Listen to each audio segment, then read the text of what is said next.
Hello, everyone, and welcome to episode 157 of Kouryer podcast. And yes, I survived episode 156. No, not because the guest was bad. He was a great guy, very sendable. You'll probably watch this episode by now.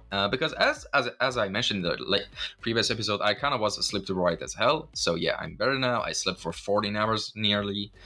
And yeah, we're here now at episode 157 with another guest. Our today's guest is Mr. Ilya Viryachev. He's a concept artist working as an art director at Digital Dimensions from Montreal, Canada, and he's also the host of the Creative Theory podcast, which we're going to talk about it later in the episode as well. And before we get into the questions and the discussions and all of that, in the caption section, in the context, you can see the idea of Instagram, the idea of the podcast, and also the link to his website. So if you guys want to check that out, I want to just give it a shout out in the beginning of the episode so you guys can see it. And with that being said, I just want to ask you something. Why Godzilla as your Instagram handle? Like that's like a confusing thing for me. By the way, thanks for sharing my work in there in the podcast. I appreciate that. For the name, when I was kind of after high school, when I was studying to become an animator, I had to work part-time at a kitchen. Like it was this restaurant, and I worked in the kitchen, and people, you work for like 8-10 hours together and you get bored. So people would try to come up with nicknames for each other, and people in the staff, because my name is kind of unique for Canada, people would try to rhyme it or sometimes sing it. So it would be like Godzilla, Crocodilia, they would try to just mix with it. I don't know, just you're bored. And that one seemed to have stuck. At least I liked it. I feel like Godzilla, that seemed pretty fun. It seemed playful. And I'm trying to remember, I don't know about you, I don't know when you made your Instagram account, but it feels like, it's plenty of years ago where that just seemed to have stuck. Yeah, I know, those your first emails you make in your elementary school, and you have to go with them at your job, like Shadow Warrior 666 or something like that. Exactly, it's hilarious. Yeah. And I find it funny that people who keep them still. I guess it's a pain, to change your email on all the services. So at a certain point you accept it, but I kind of like it. Honestly, I feel like for maybe because it is Instagram,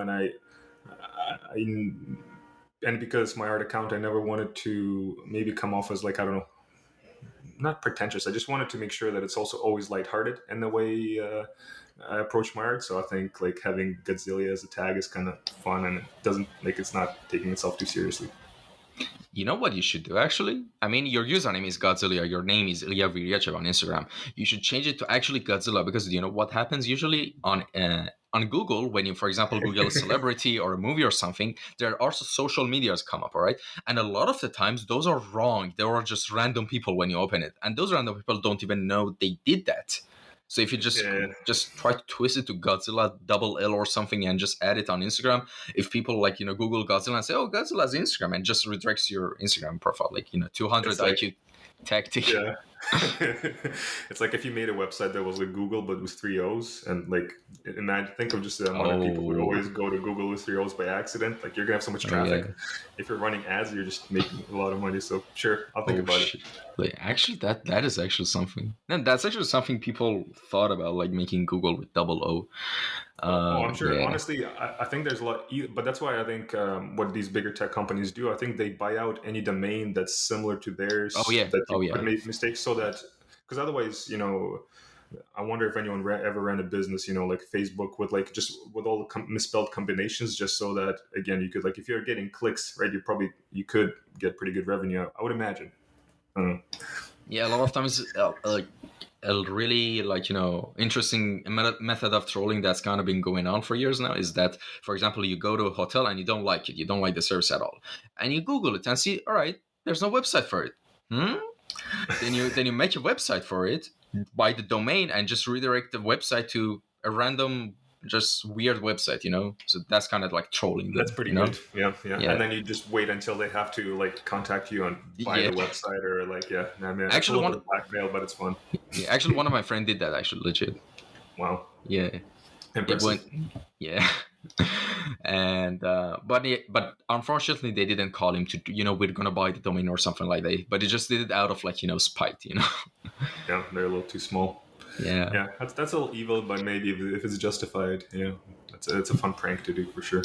Yeah, exactly. And well, I just want to ask you something. Could you give us a story, like brief story of like how you got in started into the world of visual arts and art, and basically what moment of like a spark made you realize, oh, I want to become an artist for the rest of my life. Mhm. How's your journey Uh, been? let's do it. Yeah. So I'm originally from Kazakhstan, Almaty, and I lived there up until I was 13. And then I was lucky that my family and I moved to Canada. But being in Kazakhstan, being in a Russian family, art is, I suppose, like art is a big part of culture. And when myself and both of my brothers were little, my mom would always take us to art classes, on top of many other classes. But I guess she was made sure that we always had something to do in certain interests. And I think from the really young age, she was actually just telling me this story yesterday because it was my birthday, and she was like remembering when I was little, and she was saying how because she would bring me to art classes with my older brother, I would just be sitting by the side and painting. And apparently the teacher thought that I was good, and I was 3, and she was like, "Oh, this kid's got something." So whether you want to believe in talent or not, I don't like to, just because I feel like anyone who's worked hard enough to achieve certain things, you kind of realize that even if you, let's say, you feel like you have talent, the thousands of hours of work that you have to put into it to actually develop it is a long way. But maybe there's something that does help you. But I always did painting, and when I was little, my parents would take me to art lessons. And I think when I was in high school, I was trying to figure out. I don't know about yourself and how your family relationship is, but my parents didn't. They're not against me pursuing art, but the unspoken rule was just get into something that will make you a living. Basically, we want you to make sure that you can provide for yourself and your future family. So that was kind of always felt like an unspoken rule.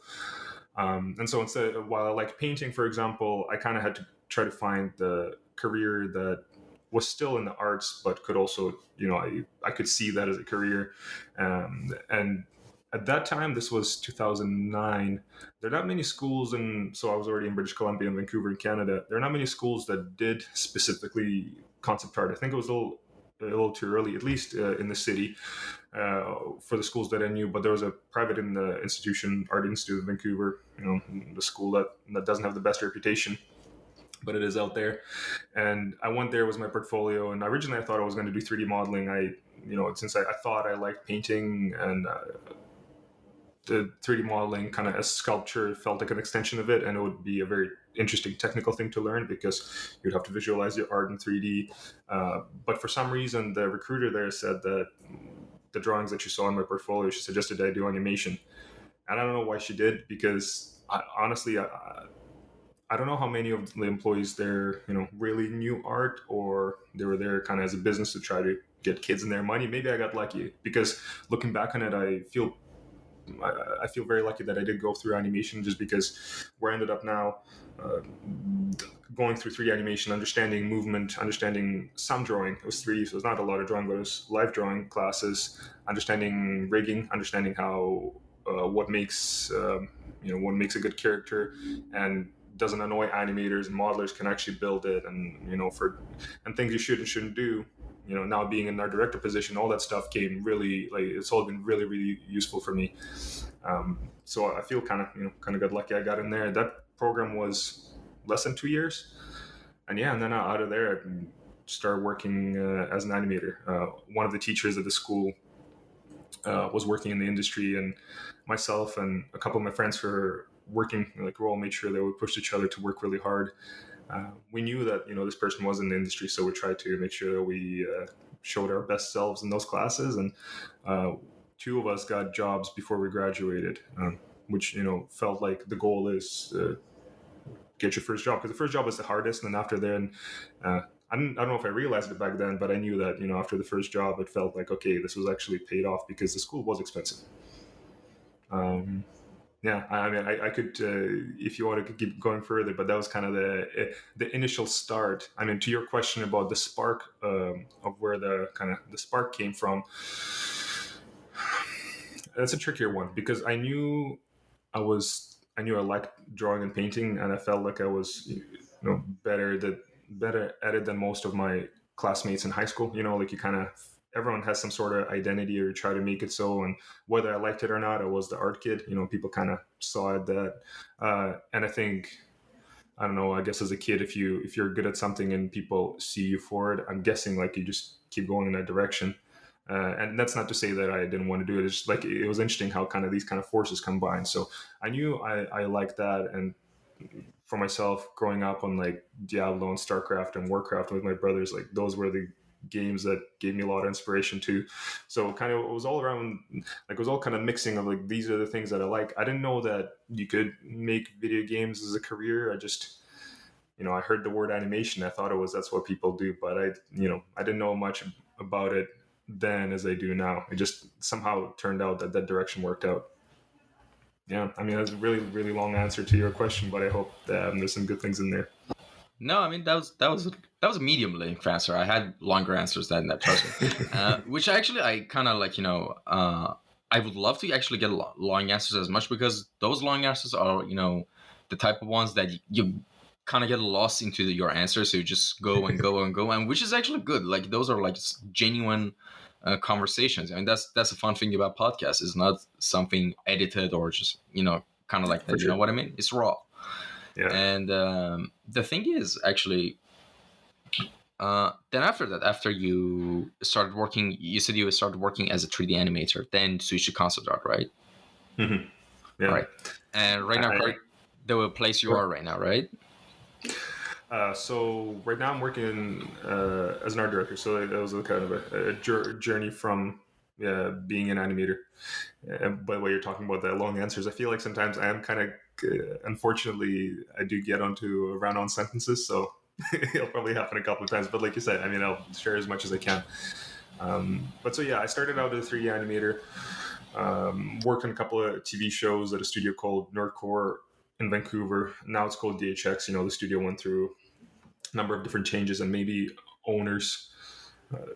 But I don't know, those were good times. It was kind of crazy because it felt really crazy because the school was less than 2 years. You get in, get out, and you're start to work, and you don't feel like you're completely ready, but you're probably ready enough to work on TV show animation, and you just learn a ton of work. You can do some posing, you can set up cameras, and then let's go. And you realize how big that world is, and also I think you slowly start realizing when you see feature film work, you start realizing, okay, the finesse and the level that they go to is so high compared to what you do in TV animation, just because you're probably doing roughly, let's say, like, I don't know, 20 seconds of animation a week or something like that, where at that time, I don't know what it is now, but you hear things like 3 seconds of animation per month.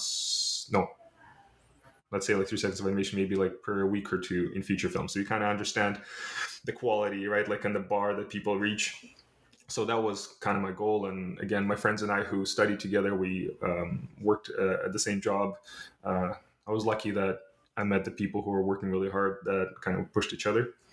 But slowly, I didn't stop drawing. I didn't stop painting. That was on the side. But I remember being at work and realizing that we'd sit in one room and there'd be like 20 animators in one room. Everyone's working, headphones on, and you'd see, because it was a big office, you'd see the director and like the concept artist like walk around to their office and go have meetings.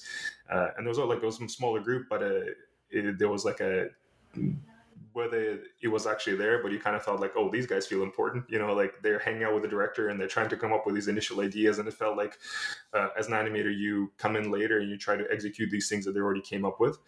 And, as an animator, you would create a lot of personality and acting and how you make the shot feel. There's there's a lot of creativity that comes in there. But personally, I remember feeling drawn to like just the feeling of actually coming up with things. That thing that kept me pretty excited. And also I've noticed too is that when they have to hire 20 animators, that means you are not as important because you're easier replaceable. If there's 3 of you, like if there's 3 concept artists, like you feel like because it's a small group, it's harder to get the job, but you feel like you're treated better just because it's you're not a number out of 20. So those couple of things started clicking in my head while I was working animation. So I asked a couple of friends a work for critique on my portfolio at the time, which was just a bunch of drawings and some paintings, and I had good advice.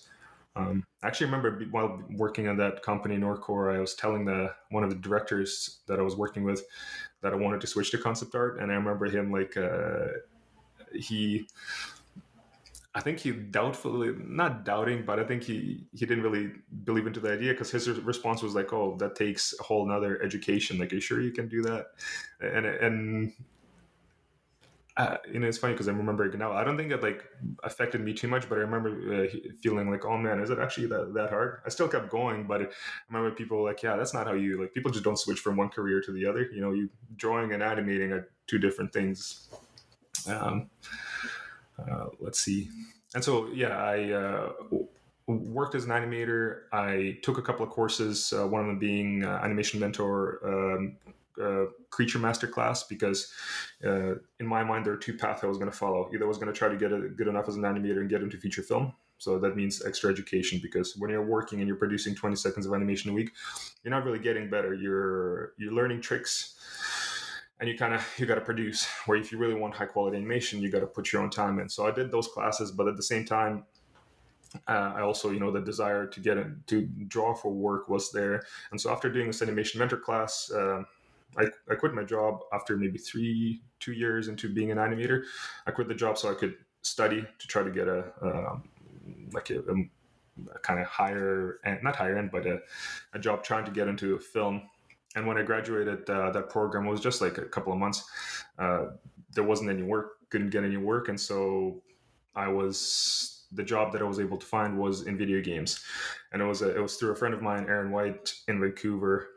And because the game company was small, it was small enough where I sent in both portfolios, concept art and animator. I was just like, why not? At this point, give it a try. I don't have a job. Let's see what happens. And they actually liked both. And I think because they're small enough, they wanted people who could do multiple things, right? I think that's a common thing about kind of startups. Or I think the company was 60 people at that time. It was called Roadhouse Interactive. And so, again, this feels like a lucky moment in my life where they liked both, and they actually got me to do both. And I remember feeling so, again, like another crazy moment, kind of like, straight out of school animating. To me, a wild moment was when they asked me to draw things we're doing a Warhammer mobile game. So they're asking me to draw these towers that orcs were shooting from for a Warhammer game. And it just, to me, it feels kind of surreal, because like, man, this is work. It was crazy. Because, sorry, go on. No, it's just like you these things, you maybe drew as a kid. I was a big fan of Warcraft, not as much. Actually, no, Warhammer was really cool. Like I like the fantasy stuff, and you see so much art. Like as an artist, you see like all these crazy drawings of. I'm gonna embarrass myself not knowing the names, but like Chaos Knights and stuff like that. It's just the art for those things is so wild. And I remember being asked to do that. And we're making a mobile game. You realize you're not working on the highest budget things, but still is really exciting to be part of that. So because first I was doing animation for that game, it was called Warhammer Carnage, and then I did some art, and that felt kind of like a surreal moment where I saw that this could be the thing I could do. Like I remember feeling like, okay, yeah, I could draw for work. And again, like here's another moment that felt lucky, is when the company continued to grow, they asked me if I want an animator for an do concept art, because they just need to hire more people. When they're like, we could hire a concept artist or an animator, we don't really care, like what do you want to do, and we'll hire the other position. And so I said, yeah, I want to paint and design more. And I mean, that was it. I worked at a company for maybe another year or so, but that's where I got more practice, because doing 8-hour days of drawing at work, if it's challenging enough, you're gonna learn really quickly, faster than you could do in your evenings trying to practice for the portfolio until you get into a job. So that felt a pretty special moment. And after that, I'm trying to remember, I could open my LinkedIn, because that's how I usually remember my progression through work. But then I worked as a designer at Atomic Cartoons, and that's where I kind of grew from to senior to lead, and then I was asked to art direct. It was I feel very fortunate that those people put trust in me.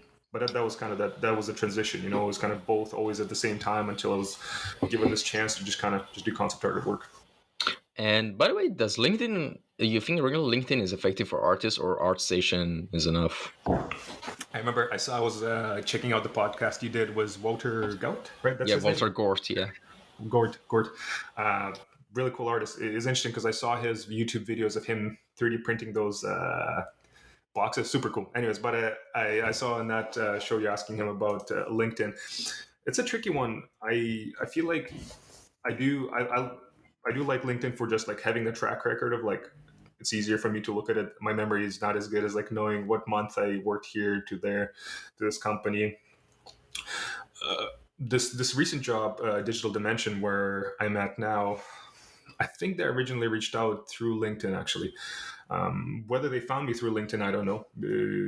It's interesting how when companies, if they have to like headhunt for, they have to look for people. I do wonder what avenues they take. I'm sure they take on LinkedIn, but they just probably look for keywords, right? If you have to fill a senior rig or TD position, if you have to find it, because I imagine like if you're Disney, for example, you don't need to look for people. Everyone comes to you, right? But if you're everyone else, like if you're not like Lucasfilm, if you're like a company just tier below, sometimes you do have to look for people. And I would imagine they would use something like that. But ArtStation, for example, when I was working at, even at this company, but I was working on Atomic Cartoons, I would use ArtStation to look for people myself. So like, when I had to hire designers, I would search ArtStation more so than LinkedIn, but that's because you and I were visual people. I'm not looking for someone for their resume. I'm looking for their skills. So you're just looking at the art. But maybe I don't know. I wonder if HR they would use LinkedIn as well. Long answer, Yeah. but I think I would say both help. I think. Yeah, just make a LinkedIn. It's not that much. I actually made my LinkedIn at high school, because I Nice. don't. You know how you make your DeviantArt and those accounts when you're young and you have dream big and stuff. And now it's just Yeah. just stacking cobwebs and just it's empty now basically. Yeah. But yeah, I should work on it as well. And here's the thing: I actually calculated when you said making 20 seconds of animation per week. That's a Mhm. lot, even for a big team. 20 seconds is a lot. Yeah. And for everyone who's listening, let me actually give you a little bit of those movies, like for example, animated feature films like that run through 90 minutes. Here's how long it takes, like efficiently without crunch time, to make them. So let's Yeah. assume 20 seconds per week, all right? So Mhm. 20 times 4 is 80. That's a month. Now 80 times 12, that's 960 seconds per year. Now 960 times 6, that's 5,760 seconds for 6 years. Now divide that by 60, that's how minutes you get for 6 years. 96 minutes. So Dude, but the crazy part is like it's 20 seconds per animator per week though, and that's why like depending on your team, yeah, right? That's how you can multiply it. But you're right. It's I mean for everyone listening, and that's 20 seconds of animation a week. That's very quick. That's a really yes. fast pace. Yeah, 20 Yeah. seconds is a lot. But for Yeah. example, there's those some of those Japanese anime studios where they actually deliver perfection. Like some Yeah. of the animations, and it's even rare in animes, not all of them. Like just a small percentage of some animes are just their animations are so insane. Like Yeah. there was this like 20 seconds of a Japanese anime I saw, which was so cool. By the way, it was like a woman basically preparing food, but it was the aesthetic, the colors that just it was insane. Like I don't know even how to put it to words. Hmm. Like those are some just it takes a certain level of artist, to create those stuff. Certain Huge. amount of Yeah. Yeah, and attention to detail, right? And the way they would like really create overlap and effects of like little yeah. grids and drops. Yeah, I think I mean you see where that extra level of love that's put into these sequences. To me, always like what always really impressed me is especially like 2D effects animators. Where they're tracking like making little water waves, but imagine like making a wave and they're tracking every little shape frame by frame and how it shifts. Like it just crazy. It's insane how what Yes, they're able to achieve. exactly. Yeah, but the thing is the sorry, I started for a second. The difference for me when it comes to animation and other aspects of art is because I tried a little bit of animation in my spare time last year, like not last year, 2 years ago actually. I made a little like 1 minute animation for myself, which took like not a lot actually, like 12 hours. I wouldn't say 12 hours is a lot, but I kind of like pulled an Mhm. all-nighter for it. It became like 456 frames in total. Wow. And the weird Mhm. thing is I was too lazy to learn any like animation software. So what I did was I made all the frames in Adobe Illustrator and made it animated in Photoshop. So I didn't have to learn any new softwares or anything like that. But the thing, it was a lot for me at that time, for my student at the time, was a lot of work. But the thing was, it was satisfying when you actually put all the frames together and you see and get an animation. So I could get why some people animators could actually spend a lot of time on just for 2 seconds of animation. The result itself is so satisfying. You put Totally. a lot of time of your huge chunk of your life to make this piece. That's kind of fulfilling. You don't get that, for example, that much. I mean, sure, maybe you put a lot of time in a portfolio piece or just a concept art or a 3D model or something. Yes, I mean, if you put a lot of time into it to pay attention to the extra details, I don't know. Animation for me is different. Maybe I'm wrong. You know? No, I would imagine it's a personal like satisfaction and preference, but I know what you mean. Where you, because it is different. Like it's not like making a sculpture, although making a sculpture is satisfying in its own ways. Because especially if you're working physically, it's a thing that exists and it's a copy of one, and nobody will ever make something like this again. Just because it is, there's imperfections that you put into it. But with animation, it is true that I feel like like you said, you put so much analysis into the little smallest things that people don't even notice. As an animator, you pay attention to, micro expressions. Sometimes like people would like blink with one eye, and it is this little things because, I just raised my eyebrows and it was a tiny little move. And like as an animator, you pay attention to like the way fingers flex, and there's all these things. And then all that knowledge and attention to detail you put into a piece of work that most people won't even notice. But what you're saying, like this finesse and if you're really proud of the artistry that you're creating, and then it moves, and then if you see it on screen or if your friends saw it somewhere, then there's like so many levels of potential satisfaction and things you could be proud of. It is something interesting that you're putting so much work and then seeing it kind of come to life when it's moving. Or I would imagine I've never done any never really made effects in, for example, like Houdini, but I would imagine that if you're an effects artist making some I don't know, some cool effects in 3D, that must be really satisfying as well. At least, as someone who doesn't do it, it looks really impressive. Yeah, exactly. Oh my god, like effect art, like making VFX is also really hard and laboring. Yeah, especially good effect. Totally. Good effects, yeah. And I was at my work. One of the artists, he's senior artist, has been in the industry for a long time. Super pro, Glenn. But he was making this effect for billowing smoke. Really intense fire and smoke, almost like after a car crash. And I was telling him, oh, I really love how the shapes are going from flowing to big round shapes, and they're just billowing like. And he was explaining to me how he got it, but casually he was like, oh yeah, because we're creating difference in temperature.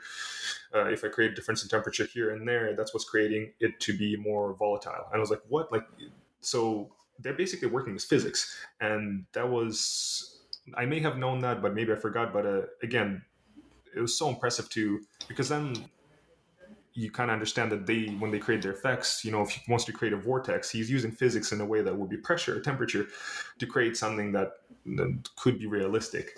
And I thought that was so cool because, again, it's not just art, it's a combination of art and science, right? And what they're creating. That's super mind-blowing for me.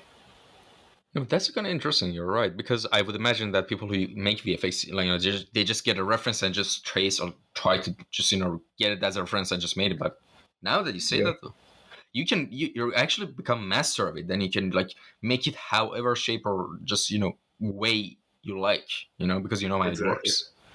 Which is weird. And it must be challenging, yeah. But then the challenge must be is when someone like myself would ask for something that's right. If someone wants to make an effect that's not like realistic, but if you're going for fantasy and you're saying I want a black hole type effect that's looks like fire that can be thrown at enemies, and I wonder how an artist who's really grounded in physics, right? Like if they want to make fire, there's certain ways you do it, or like tornado. And again, I'm sure there's ways to kind of trick and cheat, but like if you're trying to approach an effect that's not realistic, that doesn't exist in real life, but with principles and physics of real world, it would be so interesting to be in their brain and really see how they would solve that problem, right? Like you're saying, if there's reference for fire, fine, but what if you're saying you want to do I don't know, pick an effect from Halo, I don't know, some weird plasma, and you're like, how do you make that? And it would be so interesting to see how they would do that. Oh yeah, interesting. It would probably be contrastively, like like not contrast, like a mix of some different effects that they add a little spice of, like, I don't know, their own creative juice to it, and it just becomes, yeah, you're right, actually. Oh, interesting. So many cool things out there, man. There's so many cool professions within the industry. Yeah. Yeah, especially right now. I mean, there's jobs for everything, even in sound. Like if you make like different, like even food. Listen, I think I saw something in the cast of. I don't remember exactly. I think in the cast of a game somewhere.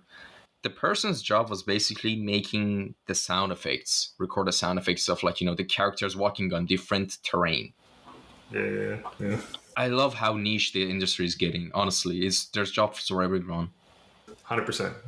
And everyone gets to be really, really become a master at their own craft in a very small thing, right? Exactly. Yeah. I think I'm trying to remember where I saw this, when you're talking about the footprints. I wonder if it was like, I think they're talking about recently, it was an Unreal Engine demo. Maybe that's what it was. They're talking about a project, but I'm sure there's a Foley artist on every project. Yeah, but it's so fascinating. They have to go in the desert and record people walking on sand or something like that. And not just one type of sand, different types of sand. Oh, it was for Dune, the movie. Maybe that's where it was from. Because that's where I watched the making of Dune, the latest one. Yeah. Because they wanted all of their effects to, I think they're like kind of generating sounds within the desert, or using sand, and they're and using that as inspiration, reference for a lot of the effects. Really fascinating for anyone who hasn't seen the movie, but there's like making of YouTube clips of it. It was Denis Villeneuve, the director. It was really inspiring to watch that stuff. Yeah, exactly. And for example, here's the thing: there's a certain niche that there isn't much art from, and I kind of love that niche. And I'm kind of on the process for this year to make some artworks, like in that central genre. And that genre it's kind of similar to solar punk. I don't know if you're familiar with solar punk, but it's like, imagine like the post-apocalyptic world, like Fallout, but add the twist of like greenery and just graffiti, fun, colorful graffitis everywhere, and there's people like racing around the whole mess of the ruins, and there's just a happy. It's basically a happy post-apocalypse, There's not much of it. That genre doesn't exist. Yeah, it's always dark. No. It could. Here's the thing. Have you watched WALL-E, right? Yeah. At the end of WALL-E, there's a ruin, like dusty, like broken place. All right. Then at the end there's greenery flowing everywhere. I kind of find beauty in that. And there isn't much artworks or genre that's been worked on that. And I have a lot of ideas like in that same. I have basically a whole universe in my head, like, I've been working on it since I was like teenager, and gotta get it out there. Yeah, exactly. And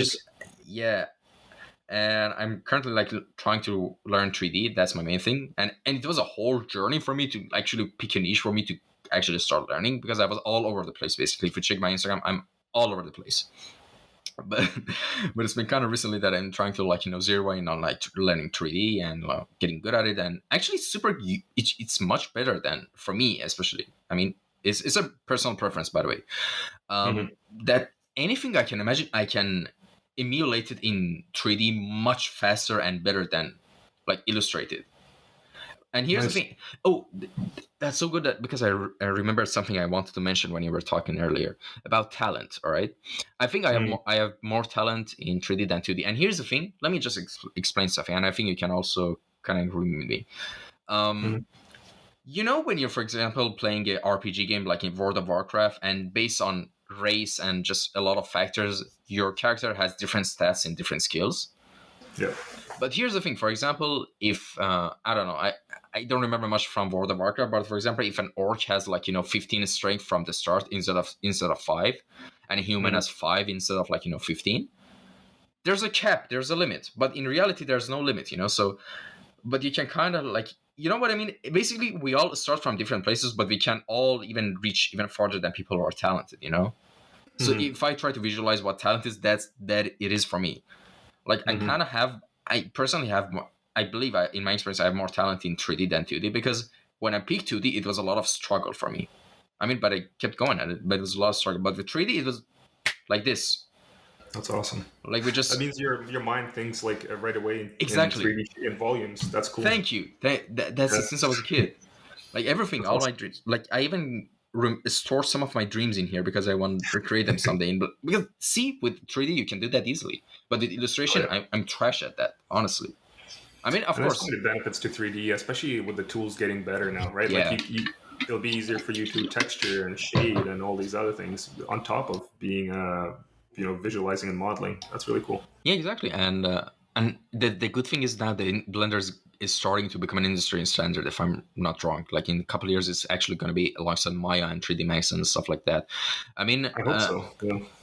yeah, for just learning the 3D, I'm sticking to Blender so I can get a good grasp of everything. But I also asked Emily Arena. She was also the guest of my 155 episode.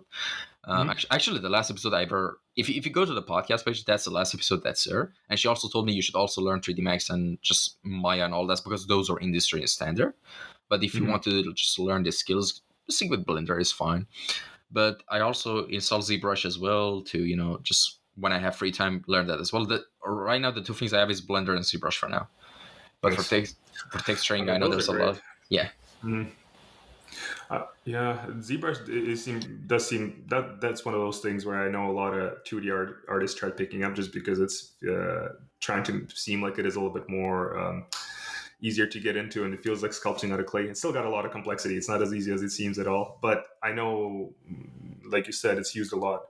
And actually, it's interesting you bring up the point about industry standards because it's true. It feels like, especially on big projects, I guess my yeah, and it's 3ds Max, I guess, but I know is really big. And then there's plenty of render engines that people use, but different careers. But I was going to tell you on my project at DD, we hired a couple of freelancers or artists, and it's kind of amazing because of the pandemic. I think we're hiring people all over the world. Like we worked with a couple of people from Brazil. They're really great artists, but they were actually modeling in Blender, exporting models, and they're giving it to us. So I was surprised, but happily, like it was cool to see that because the transition of at least models. Animation and rigging is harder to transfer between software, but models are relatively easy to transfer. You can transfer like a 3D model pretty much into any software. There's ways to do it, and I thought it was really cool that those guys were just modeling in Blender, and once they're done, they just bring it to us,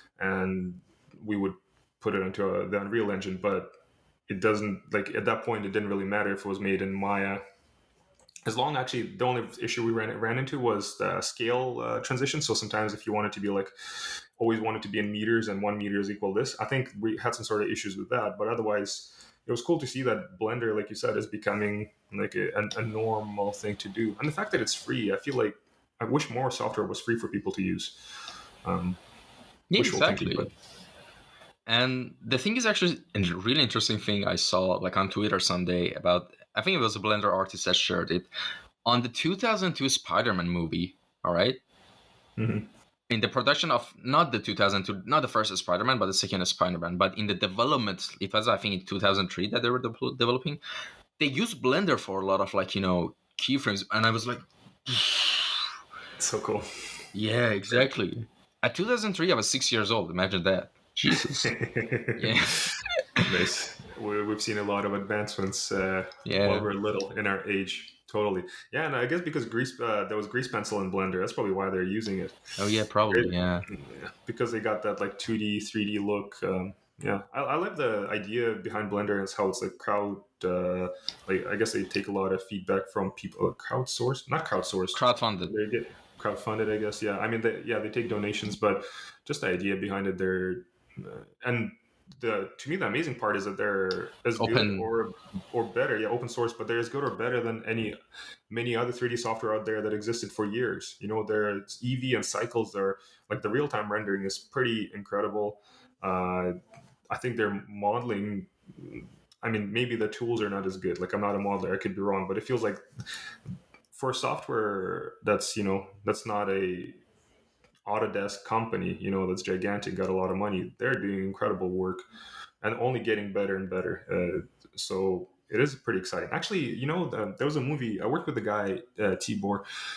He worked in a movie that was fully made in Blender. It was animated film. Gen. It's actually on Netflix. I can look it up right now. But Yeah, sure, no worries. it's like you're saying, like, people are making things in Blender, and I hope it just keeps going that way. I mean, at the end, I think the end result speaks for itself. I mean, when like here's the thing, even with modeling, as you said, I mean, there are so many good useful add-ons for Blender, which makes modeling so fast and efficient. Like I have a friend who's working with Maya, and I'm basically I know nothing about Maya. I don't even open. I haven't never opened Maya in my life, right? And Mm. he's the reverse of me. He never opened Blender. And when I'm trying to explain something to him, he was trying to make a scene when there's like a fancy room with chandeliers and all of that. And he's like, how can I do this? How can I do this? And I'm like, all right, you add a modifier and you do this and you do that, and boom, you get the ridges. And he's like, what? And I'm like, no, you Yeah. should do that. And he said, no, in the tutorial, the guy did it is individual. Like, I'm like, maybe are there modifiers in Maya? And he said, yes, but it was much faster in Blender, basically, like more intuitive in a sense. I don't know. Maybe I should pick up Maya. Mhm. Maybe I'm just speaking Yeah. out of ignorance. Sorry for anyone who was kind of triggered by that. Maya users love Maya, but yeah, I mean, basically Maya is much more. I said Maya, sorry. I mean, Blender is much more intuitive, and the fact that it's open source also, I mean, helps a lot, honestly.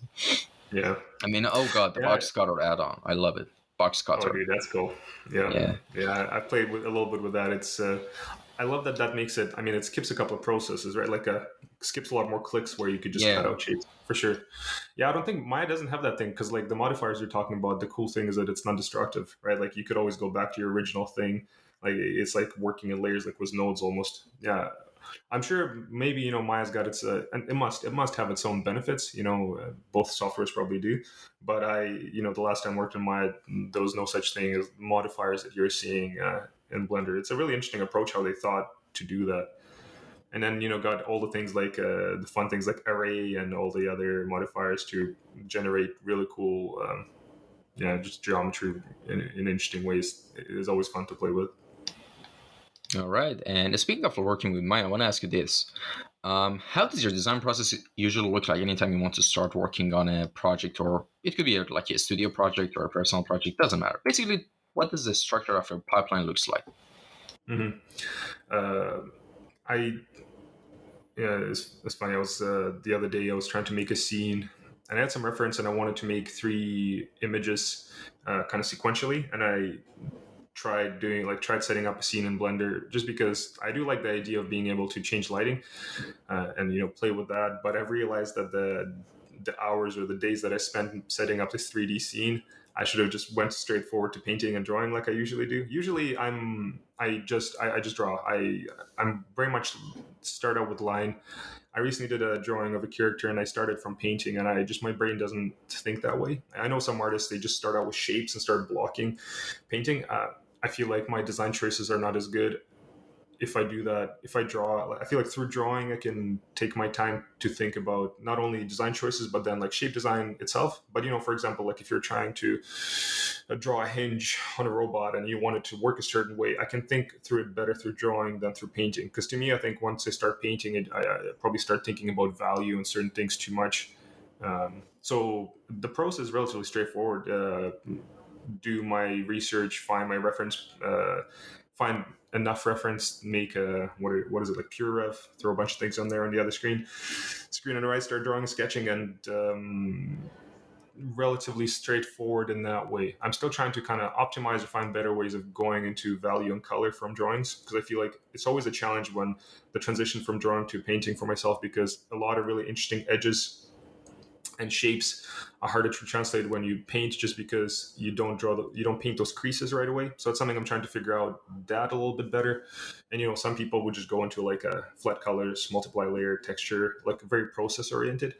I'm kind of in between. I'm sometimes it's a little bit more chaotic, sometimes not, because I've done many years of traditional painting and fine art. I would say like what I lean towards in fine art is a little bit more impressionistic. So making brushstrokes visible, but and using them as part of piece of work, not hiding them.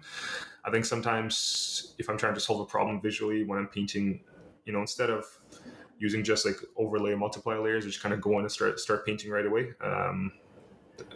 Trying to consider value, temperature shifts, hues, and everything all at once. It's very difficult, but sometimes my brain does work that way if I need to kind of solve a problem visually if something doesn't work.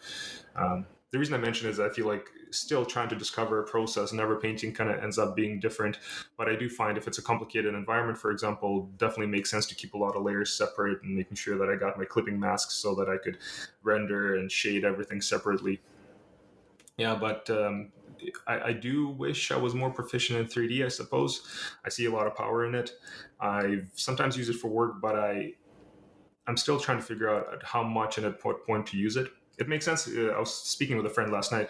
It makes sense to use it if you're doing like a really complicated cityscape, when you want to, like a 20 FOV, like a, no, I guess it would be, 20 FOV lens, or like, let's say you want a really wide lens. Sometimes it's so much harder to draw it, even if you just threw a bunch of boxes and that's your drawing to start from. At least you figure out the perspective. That's super useful. So as my capacity of using 3D, like you're saying, the pipeline in my art is probably pretty basic in 3D, and then the rest is just draw and paint. Awesome. And for I know, like, it's a whole meme in 3D art community, basically. Like, there was a meme. I mean, it's not that much anymore. Like years ago, when there was the meme of vegans can't stop themselves from saying they're vegans. Like right now, the Blender users are that group of people in the 3D community. They can't stop saying, "Oh, use Blender. Why didn't you start with Blender?" And I just wanted to say that, but then I realized about this meme. But yeah, I'm aware of that. But honestly, like, for a start, like, genuinely, it's good because for the most important reason, it's free.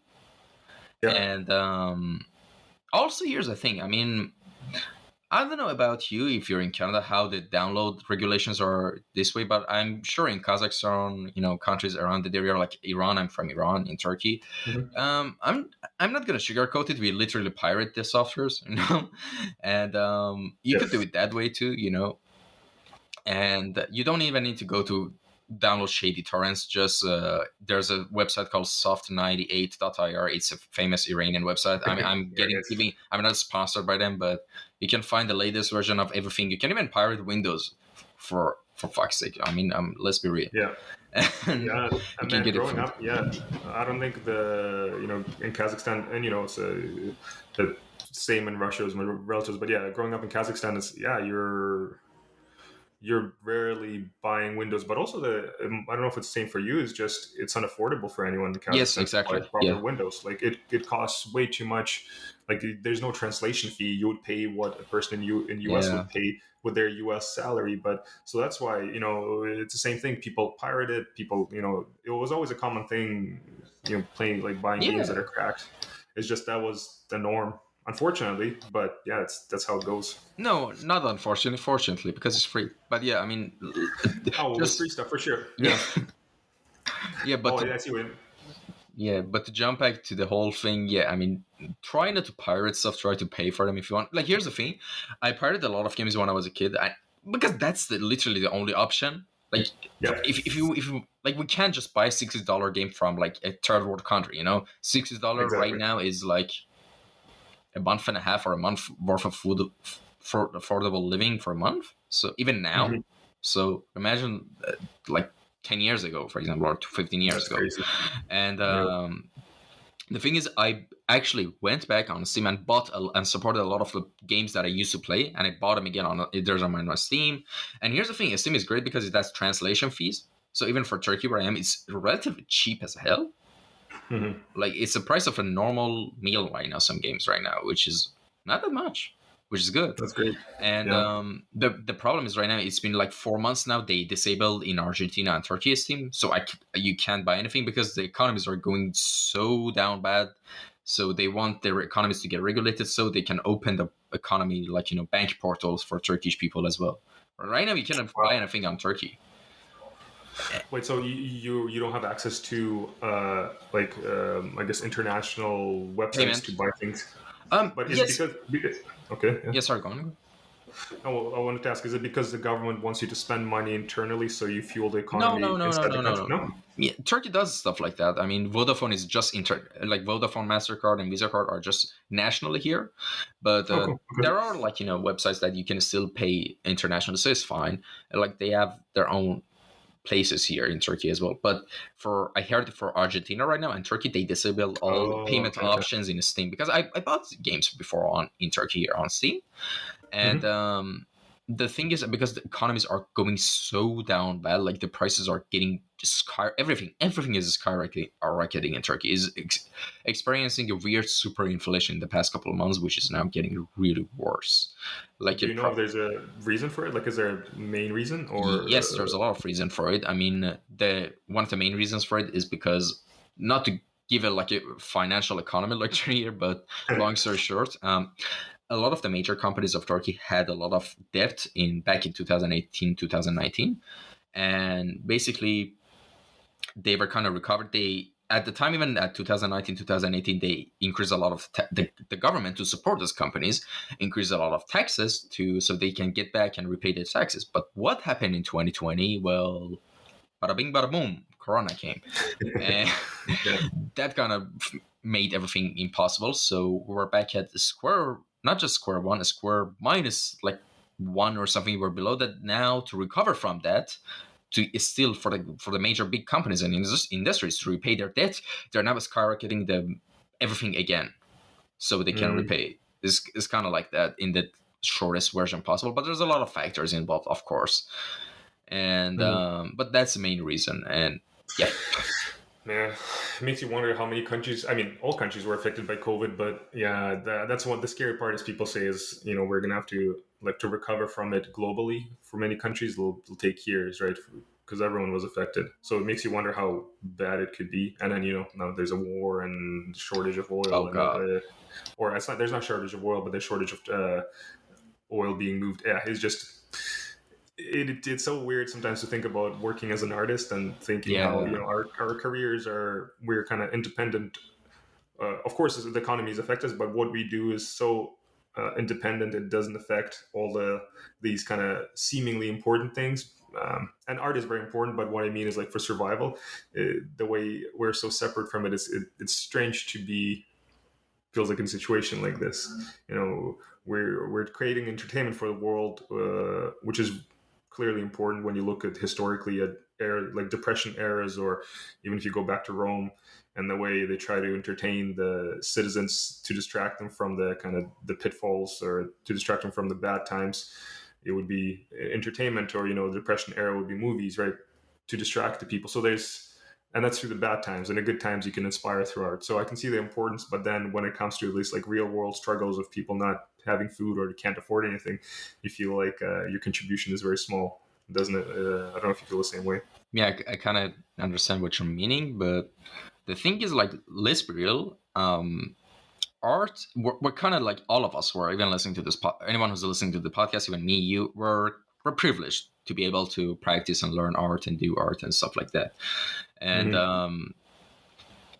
the weird thing is, even a lot of I had two guests on the podcast who were kind of Ukrainian, and I know like some of them are kind of struggling in the whole situation right now, which is kind of surreal for me. Yeah. And I hope, like, honestly, this whole mess gets cleaned up as soon as possible.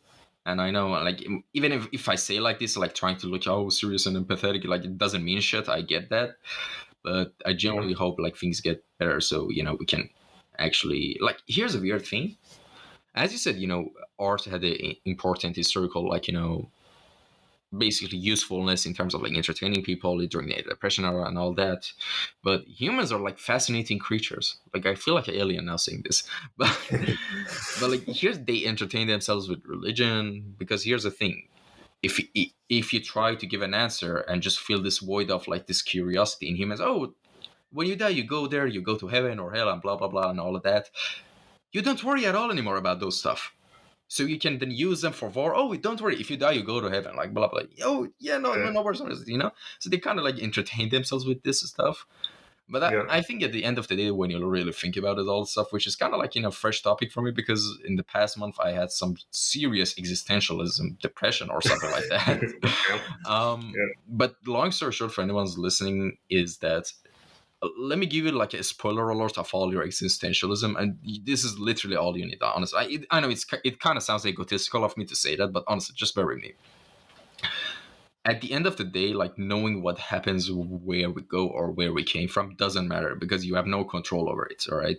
So you can go read Bhagavad Gita, you can go read Quran, you can go read the Bible and all that. I know this is I feel like this is getting kind of sound offensive to some people, but I don't give a shit. So listen, it doesn't matter. So don't worry about that. The only thing you can do is try to live up to your potential and try to live a life that when you take your last breaths, be content and happy when you do. So have a clear conscience when you do. So I guess, and just go after what you love. I mean, that's about it. I mean, I guess I know it sounds kind of sappy, I know, but yeah, this is literally all you need for life, honestly. I mean, why people make life complicated? Like, what else is there? Like, what else is in our power? Nothing. The only thing is in our power is like how we live our life. I mean, yes, some of us are more privileged than others to like surf our options and explore our options. But at the end of the day, that's about it. Yeah, it's very wholesome. You just offended a bunch of religious people, but I just that's okay. snapped my hands free out of my ear. Sorry. No worries. Yeah, but I like if you can simplify life. I suppose, like you said, depending on the privilege and where you are, your kind of access to live a fully happy or wholesome or positive life varies, but I feel like the simplification you're saying, especially when it comes to kind of hoping for the afterlife, I do like that idea, because, and I'm sure, this been echoed by many kind of philosophers, intellectuals. I'm sure we're just, two artists trying to talk about meaning, but I do agree with you that if you think that you live, like you only have one life, you're more likely to make it better than if you think there's going to be a better life after. There's a chance that you may not, live it to the fullest potential, or as you say, just because you're hoping for something else.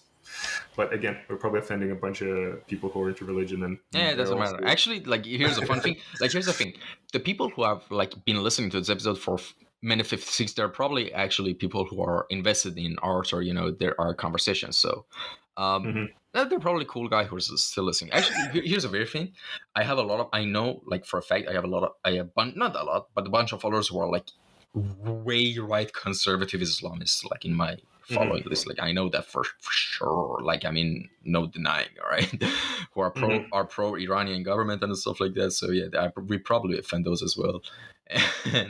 But it'd be interesting to speak to, like you're saying, if it'd be interesting to speak to someone who, let's say, is like extremely into some sort of religion. It would be interesting to see how their opinion on creating artwork goes, right? Because I would, you often hear people who are, for example, maybe, I don't know, very Christian, but maybe Muslim as well, where it's like, if it's a gift of God, they're channeling through them, right? That's something you would hear from someone who's like very extremely into it. But then it'd be interesting to see if, for example, a person who's very much heavily into religion, and then they're working on a game like Silent Hill and they're creating crazy, terrifying monsters. I wonder, there must be artists who are heavily into religion. It'll be interesting to see how they explain that occurrence, right? Because everyone's got a different point of view. I think it would actually be pretty fascinating to see how people approach their creative process. I can understand your perspective, but trust me, it's not that a fascinating subject, because I had that experience a couple of times, like less real. And but the thing is, actually, here's the interesting thing. Do you know Dr. K? He's now a famous YouTuber now. He's a psychologist, healthy gamer. Dr. K. Basically, he makes extremely good videos and just interviews and stuff like that. You should definitely check him out. And he made a video about passion, all right? And it was super interesting. And here's the thing. One of these viewers said, all right, I don't know how to find my passion. I'm right now passionate about my basketball, but I'm passionate about I like basketball, but I don't know if I'm passionate. And he said, like, you wouldn't be passionate about basketball if you were born 200 years ago. And he said some interesting stuff that you actually develop passion, some like amazing stuff. But basically, long story short here, let me say this.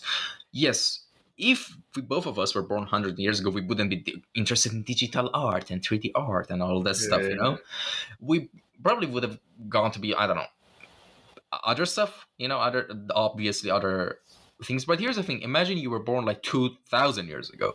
Aside, Mhm. imagine you don't care about survival that much. You live frugally.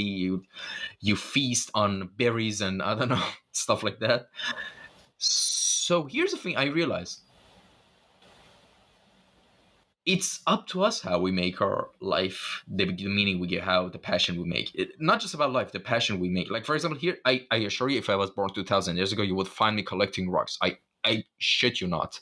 I know the character I am. I would be probably collecting rocks and just pile them up together and try to figure out how to make buildings. I probably would have been that, honestly. And and the thing is, like, even in Minecraft, like, I know it's kind of getting sound absurd, but honestly, if you ask, have you played Minecraft, by the way? A little bit, yeah, Here's sure. the thing. I'm familiar. Yeah, a lot of people who play Minecraft, they're like, this is stupid. What do you do? And because there's no compass, there's no quest logs, you don't know what to do. There are like certain main things you do in the game, like killing the dragon, all that stuff. But Mhm. the meaning to the game you give it to it, it's a world. It's kind of, this is getting kind of weird. You know what I mean? Yeah, Like yeah, the meaning you give to the world you're playing in is based on you. And I'm the type of person that you leave me in a Minecraft world, I make a city probably, and I do. It's sometimes for relaxation I do, yeah. and it's up to your creativity and just curiosity. What do you want it to be? What do you want to do? You know, and It is interesting that the character that it shows, right? It reveals your personality through the actions that you're describing, right? Like you're the exactly, kind of person who would create meaning for yourself. That's a very interesting point because so many people are goal oriented. Where if you're just if you get enjoyment from just being creative in this vacuum, right? Like you said, there's no goal. You're just creating things. That's a exactly. that's an interesting trait. And here's the I do thing. wonder what. Oh, Go sorry, ahead, sorry. sorry. I'm sorry. Go on. I interrupted you. Sorry, go on. No, no, your turn, man. We're gonna be polite. I'm Canadian. Let's go. Oh, all right. All right, sorry, I'll go on. And the thing is, like, even one of my biggest fears in general is going blind. I know it sounds kind of weird and crazy, but we all have one of those, worrying, Yeah. anxious feel, I think. And I was like, if I go blind, my world will become upside down. But then I realized, Mm. oh, all right, I can't live alone anymore, and blah blah blah. And I don't love being alone. That's one of my biggest fears. And I realized, all right, even if I go blind, I can still make stuff, right? You know? Yeah, it would be. I can relate to that fear. It's especially you and I Yeah. both rely so much on visual, but when you say you can create things like you mean sculpting, what would you do? Do you have to like reframe Sculpting, your frame of mind? Yeah, yeah, sculpting, knitting. I don't know. There's a lot of things you can do.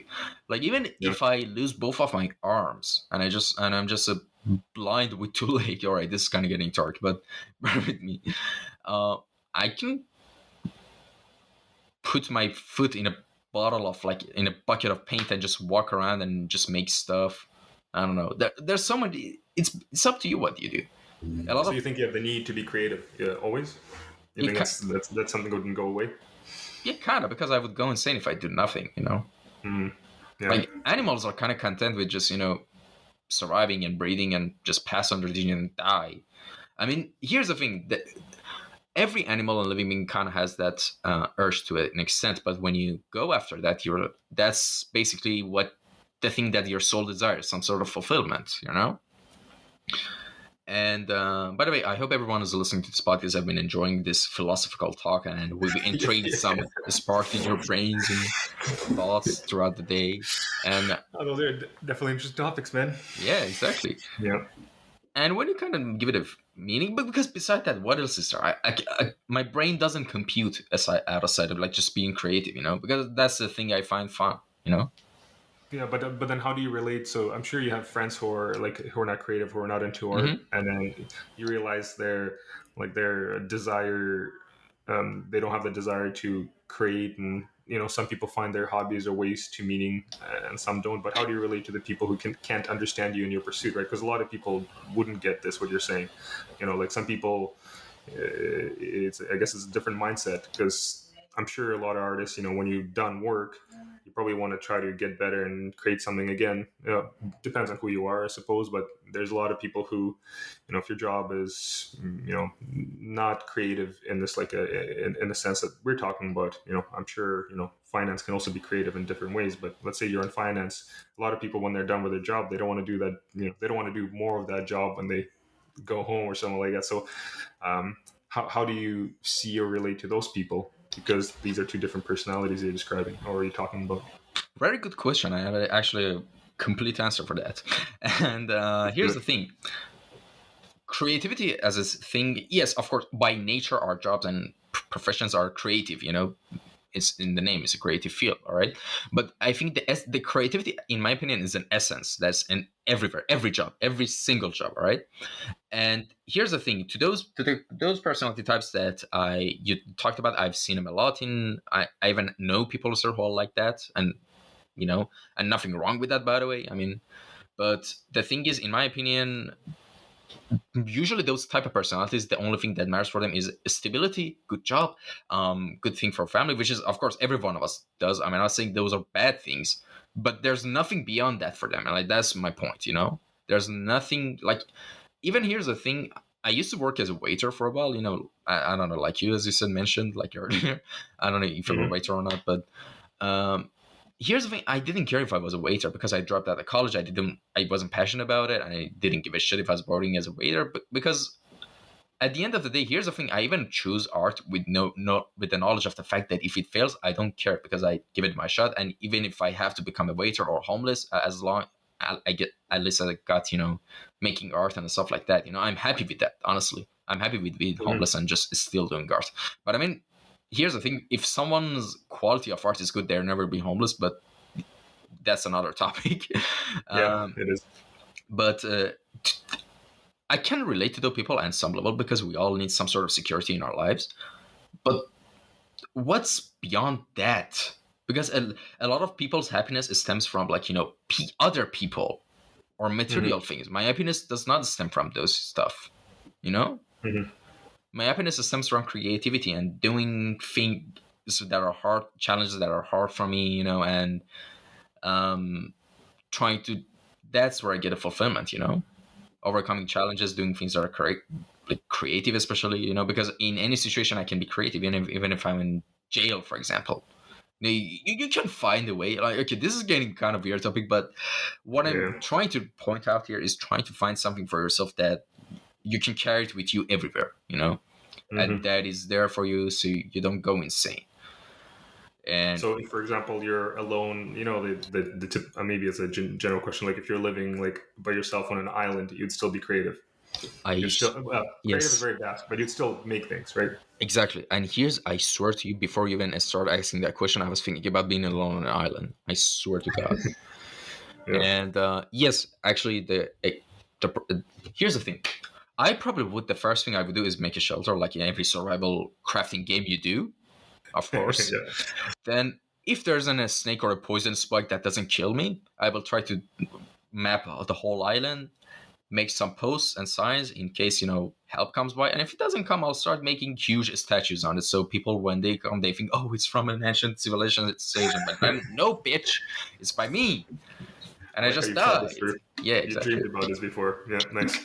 Yeah, I dreamed it when I watched Madagascar 1 in 2004 when I was a kid. So yeah. Okay, there you go. Thought through it. Yeah, but it's an interesting one because I think some people derive a lot of pleasure from the art being also received by others, and I guess some people, I'm including myself in that group, where I do find that, especially when I was making fine art or something like more traditional paintings, it felt like the piece was complete when it was seen by others, because I think the reaction or their interpretation is also very important to a piece of art, and I think it is important to separate from it as well. I definitely don't want to be in a position where I only make artwork for people to be seen. There's plenty of reasons to make artwork for, like you said, to improve, to understand the process, to enjoy the process, to try to tell something that you're experiencing. But it is tricky, and it would be interesting to know how many people would not make artwork if it couldn't be seen by others. Right, because you're saying in your case you would just do it forever, no matter what situation you're in. But there's so many different personalities. I'll be curious to find out what is a general consensus, or not consensus, but what is a general trait amongst those people. I don't know. What do you think? I would imagine a lot of people would still continue creating just because it's a mode that we know how to live with. Right, it's such a big part of our lives. Yeah, here's the thing. I actually can understand what you mean, and all of us kind of to some extent love, like we get a rush of dopamine when one of our artworks gets a lot of likes or some comments or stuff like that. Let's be real, all right, for a second. Yeah. But the thing is that and I used to be kind of like that for a while. And here's the thing: there's a right now that I'm working with 3D and stuff like that. One of the metas right now, it's kind of weird calling it a meta, but art has metas itself when it comes to genre and stuff like that. One of the basically metas in 3D right now is making orthographic view, like pieces of a room. That's super popular right now. Everyone eat that shit up right now. Seriously. Yeah. And I just made one for my room, not because it's popular or something, because I love to, I recreated my studio that I'm living in right now. And it was kind of fun, and I love it, not because of that. But then some people, like one of my friends who's like, I don't want to name his name, but he's right now a famous NFT artist, but he's told me that, oh, you should make rooms like this and sell them as NFT. And then I didn't actually react to him in his face, but in my head, I was like, oh, dog, what are you saying, man? But yeah, I don't care if it sells as an NFT. I don't want to even make it an NFT, but I just make it because I like it, Mm-hmm. And that's all I'm. Biggest example, the podcast we're doing right now. I've been doing it for 2 years now, and more than 2 years and 2 months now. And for the first 2 years, for the first year actually, I only had like I think 150 followers. And the thing that pissed me off was whenever someone saw my page, or not guests, this is my friends who saw the page, and I didn't shield my page or on my personal page or anything or that. They said, "Oh, why do you have low followers?" Like it's a big thing. Why don't you have more likes? Why didn't you have more things? You're doing a lot of. I don't care if I get likes or follows. I'm doing it because I believe in it, and it actually is, I think, a cool idea. That's all that matters. If that was the case, I wouldn't have the endurance to continue it for 157 episodes. Yeah, that's You know what I mean? Yeah. And Yeah, for sure. So you're doing it with, I guess that you're trying to say is like with true intentions, not because there's gonna, like, the intention is not specifically to get money or followers. Yeah, Although exactly. that can always come, right? Yeah, for sure. Yeah, and here's the thing. I genuinely like. There's also a lot of there's a lot of philosophies behind the podcast, but one of the main ones is that everyone, regardless of their skill level and the where they are on their journey, have something of value to say. They all have unique experiences, and that's one of the fulfilling. And it's kind of fulfilling for me because it feels like I'm doing something with my life, and kind of sharing that with others. And to some extent, I have some group of dedicated followers who listen to the podcast and stuff like that, which they always give good feedback, and they say how they enjoy the podcast. So that kind of gives me that sort of fuel for creating more. So that's enough for me. It would be good. It would be awesome if I get more views or followers and stuff like that. I mean, yeah, sure, why not? But I don't care if it happens. That's the point. Even with my art, I'm doing my art. I'm learning, trying to make my resume. My goal for this year is to, by the end of this year, get good at 3D, because I started 3D just the start of 2022, so pretty recent. And so my goal is to just, by the end of this year, have a good portfolio and resume to actually get commissions and stuff like that. Yeah, that's about it. And even if that doesn't happen, I'll go just work as a waiter or something. I don't give a shit. I mean, I'll follow my dreams and stuff like that, but if you have that sort of belief in your plans in life, nothing will stop you, honestly. Nothing will discourage you. Nothing will, you'll live happier, honestly, when you actually, for the realest form possible, don't give a shit about anything else. You got the hunger.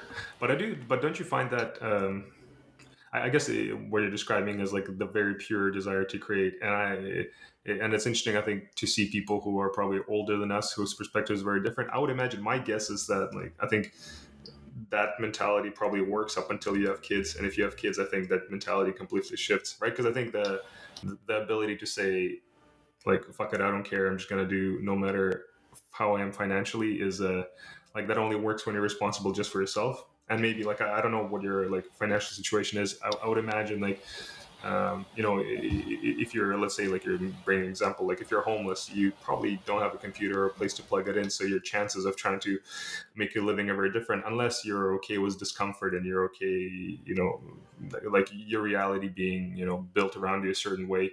I think that's it. I don't know if it's easy. I mean, maybe that's easier to say for both of you and I, because, both of us have electricity right now. We're living in we have places to live in, but I think it's a perspective we can have because there's a certain amount of like a safety net that maybe we got. But I think it's cool that be able to live in a civilization or in a society where your bases are covered, where you could feel like that and truly pursue something. But the reason I mentioned it, I just think like that perspective may only work up until you either have dependence or your it's an opinion, or your financial situation is affected so that you can't just go on and make it. I think. Yeah, you're 100%. Unfortunately, it's not that easy. Yeah, I know. But let me tell you something, actually. You're kind of right about the whole forming a family. Yes, I mean, if you want to form a family, you can't have that mentality anymore. Of course. I mean, you can't be an irresponsible jerk and just not think about the future and every aspect and details of things and bring a child into this world and they will have a discomforting kind of life and upbringing. That's on you and you shouldn't do that. Of course, that's like a given. But I mean, of course, I would continue art and creative once I know I have that stability to, form a family and stuff like that. If one day I wanted to do that, but even becoming homeless, like you can find a piece of charcoal somewhere, or you can find a piece of like I don't know, you can bake for pencil somewhere. I don't know. It's not that hard to find a medium to work with when you're poor. You can listen. Imagine getting a piece of charcoal and just making huge scale graffitis over like under a bridge. Someone will notice it. We're in an age of social media. I guess you're right. Yeah, it just sounds like it's like romanticized. I've never been homeless, so I wouldn't know. It seems very hard. Like, I kind of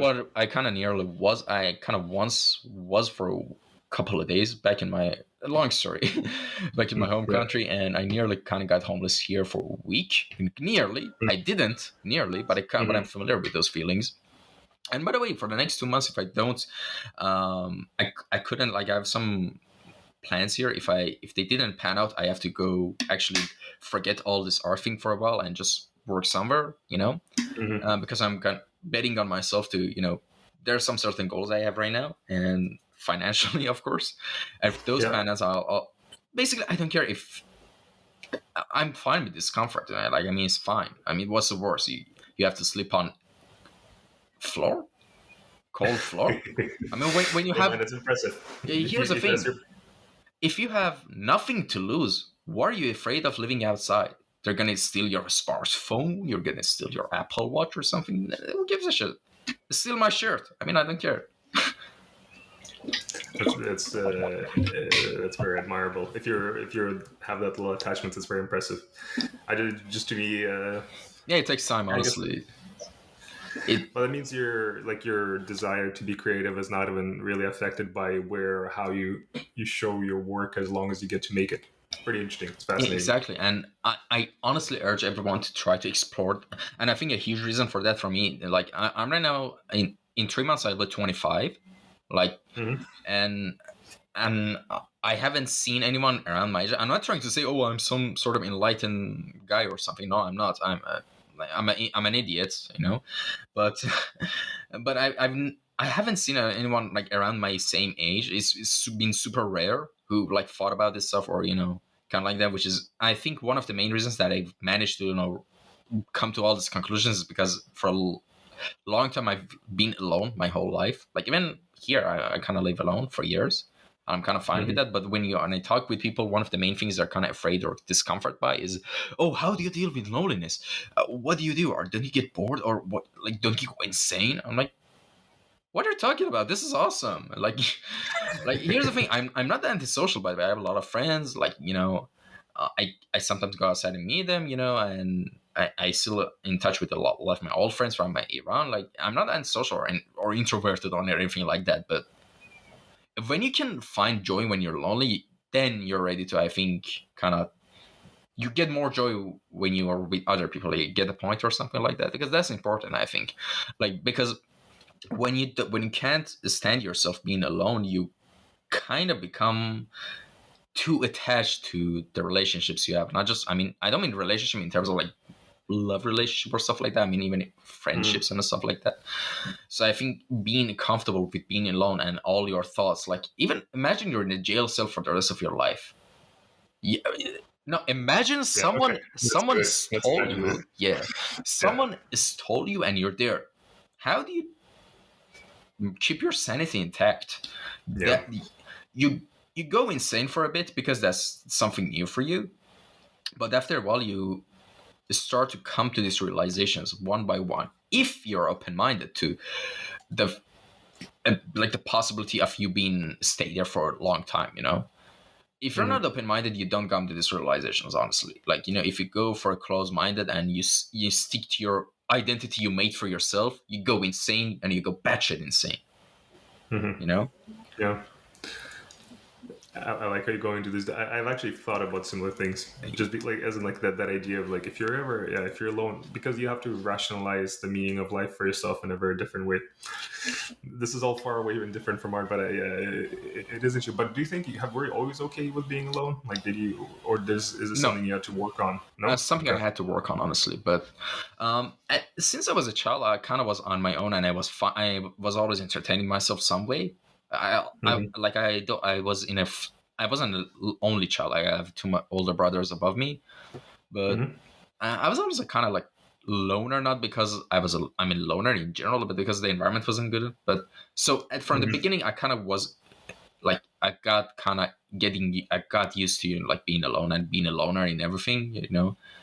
And even with the podcast, like at the beginning, I didn't know shit about video editing or audio editing or even graphic design and stuff like that. I learned them all on my own because I wanted to be a one-man project, and no one was involved in this past 2 years and a half that I've been doing the podcast. It's all me: the graphic design, the logo design, the changes in the format, the audio, the whole thing. And that's awesome. I kind of like it that way, you know. I wonder if that's why, you know, it's not a new thought, but it's you know, the fact that you probably had to, like you said, entertain yourself when you're little. And it must be like that's where your brain is probably getting wired into being creative, so you can entertain yourself.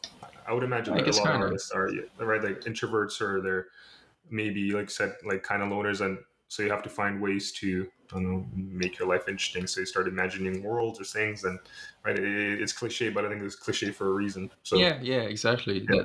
That could be one of the main things that helped to that attribute, like contributed to that whole thing. But these conversations are always kind of interesting, and one of the reasons I kind of like podcasting, even doing the podcasting, is we kind of produce organically in flow this type of conversations, and these are, I think, are rare, and I think are kind of interesting. Like, here's the thing: I'm making a product that I personally would listen to, you know. That's the main thing. And you can't have this, and you can't have these any other places other than like just genuine podcasts, you know. Well, you can't listen on it, but I suppose like if you took some time and got some coffees or drinks with your friends. But I know what you mean. Where I think, especially if someone wants to learn, and if you're speaking with people with experience, or even just like different frame of mind, right? It's always interesting to listen in on like you're saying, the long form or long conversations to really try to get inside someone's mind. And get someone's perspective. I agree with you. That's what I find that interesting about it as well. But I do also, I don't know what you think about specifically in art field, because we're, in a way, this is a niche podcast, right? Because there's a lot of artists, but it is interesting how many people are willing to reach out and even listen. And even though, you know, there's a lot of information out there, I guess what I'm trying to say is that even though there's a lot of information out there, like in variety of podcasts, I don't know if everyone's is always just curious about to pay attention to these kind of conversations, right? Like, and it's kind of, I'm also speaking from experience of like, you know, doing similar format interviews, but I always find it interesting because you may do it for the love of it. And also I would imagine you're curious enough where you yourself want to learn these things, right? Like you do it genuinely to talk to people, to like just yourself, like learning about different processes. But it feels like, I guess maybe it feels like it's like sometimes it feels like a shame, maybe in a way, because you're talking about kind of marketing and finding more followers, that sometimes like maybe not enough people would know about it, because there's certainly a lot of gold in there. But I also know on the flip side to this point, sometimes I myself don't want to listen to, like, you don't go and listen to every podcast out there, right? And you know, there's probably like, you know, let's say 10, 15, maybe 20 really good ones that have many, you know, artists on them, but it's maybe sometimes the format and sometimes how people do it, and maybe sometimes how people create questions or what kind of flow they have. In the end, it's about personality. But I guess the point I'm trying to make, it feels like there's so much knowledge out there, but I feel like sometimes people don't actually go out and seek it, even though they may be able to find it. Yeah, Yeah. that's kind. Yeah, I. You raised some interesting points here. Like, yes, I mean there's some whole issue about like people not wanting to listen to podcasts or just a page when the following is not that high. It's kind of like a psychological thing. Like I'm kind of like we're all to extend like this. For example, like if you go on a YouTube channel and see the subscribers are, for example, 120, but and it's about like Blender, you probably wouldn't open their tutorials. Let's be real. All right, I get Hmm. that. I understand that. I empathize with that. But the thing is that the fact that I mentioned earlier that you shouldn't care about what other people think and have that genuine like main that the desire to create should be from within you, not from external factors. Hmm. I think that kind of helps to just crush through everything and go for it. And let me see, there was something else you kind of said I wanted to say about the whole podcast. Oh, here's the thing. A lot of the other art podcasts I found out was they weren't that like conversate like not like they weren't that story driven. It was mostly Hmm. about like the art journey, the art aspects, the all art, everything. I mean, I love that. I mean, of course, I want to learn from that. Awesome, Hmm. but I haven't seen much that actually explores someone's story of how they become Hmm. an in-depth like become artists, what they think about different stuff, not just art.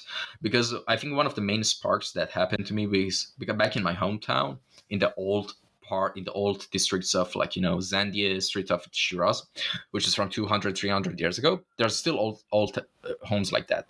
There was an Hmm. artist which I'm still in contact with. His name is Adel Yazdi, and I wish to one day bring him on the podcast as well. And he's an amazing artist, like a sculptor, painter. He's one of those actual fine artists. He has a PhD in theological art or something, and he's an interesting character. Those type of characters you see in books or movies. And his workshop is in a really old house, and I had the Hmm. privilege to go to his house and see his workshop and everything. And his artwork is kind of like, it's kind of a bad word to use, but it's kind of like a virus spreading all over the district. Like the ground zero of his art is like that. I mean, of course, that's kind of weird analogy, but you get the point. Like Yeah. he's a magician basically in art. And I'm wondering, and here's another thing. In front of him, two houses in front of his house, there's another old house. And there was another old artist, it was 60 or something, and he made portrait paintings with Nescafe as ink. Nescafe, like literally coffee, Wow. Yeah. from 40 years ago, and it's still intact. And he Wow. was also an interesting fellow as well. He had 40 pigeons all over his house. Like there was pigeons flying around. It was like, and I'm like, here's the thing. And they're not famous. That's the thing. They're not famous at all. No one knows them. Only a Hmm. select few knows them. And God, like you have no idea. You should be there to see what I'm talking about. Those, and I know that there are a lot of artists all over the world like that. You know. And I'm like, if I had the opportunity to go back to Iran, I would make documentary videos out of them. Honestly, 100%. Yeah. And that's one of my passions. Because I think those are a story to be heard. And if you raise that mentality up a scale, you realize everyone has a thing to say. But everyone, like, here's one of the common reasons I get denied by guests to not come on the podcast is like, oh, I don't think I'm professional enough. Are you sure you want me to on your podcast? I'm like, I don't give a like rat says where you are. I want to hear your story. I like when I see someone doing something interesting and creative. I want to see what their story is. Honestly, like that's Yeah, it. 100%. Yeah, I agree with that. And I think there can often be like like you said, you can learn a lot from anyone at any parts of their journey. Just because uh, we all evolve, and I'm sure 5-10 years from now, you and I are probably going to have different opinions about many things that we have some opinions about now.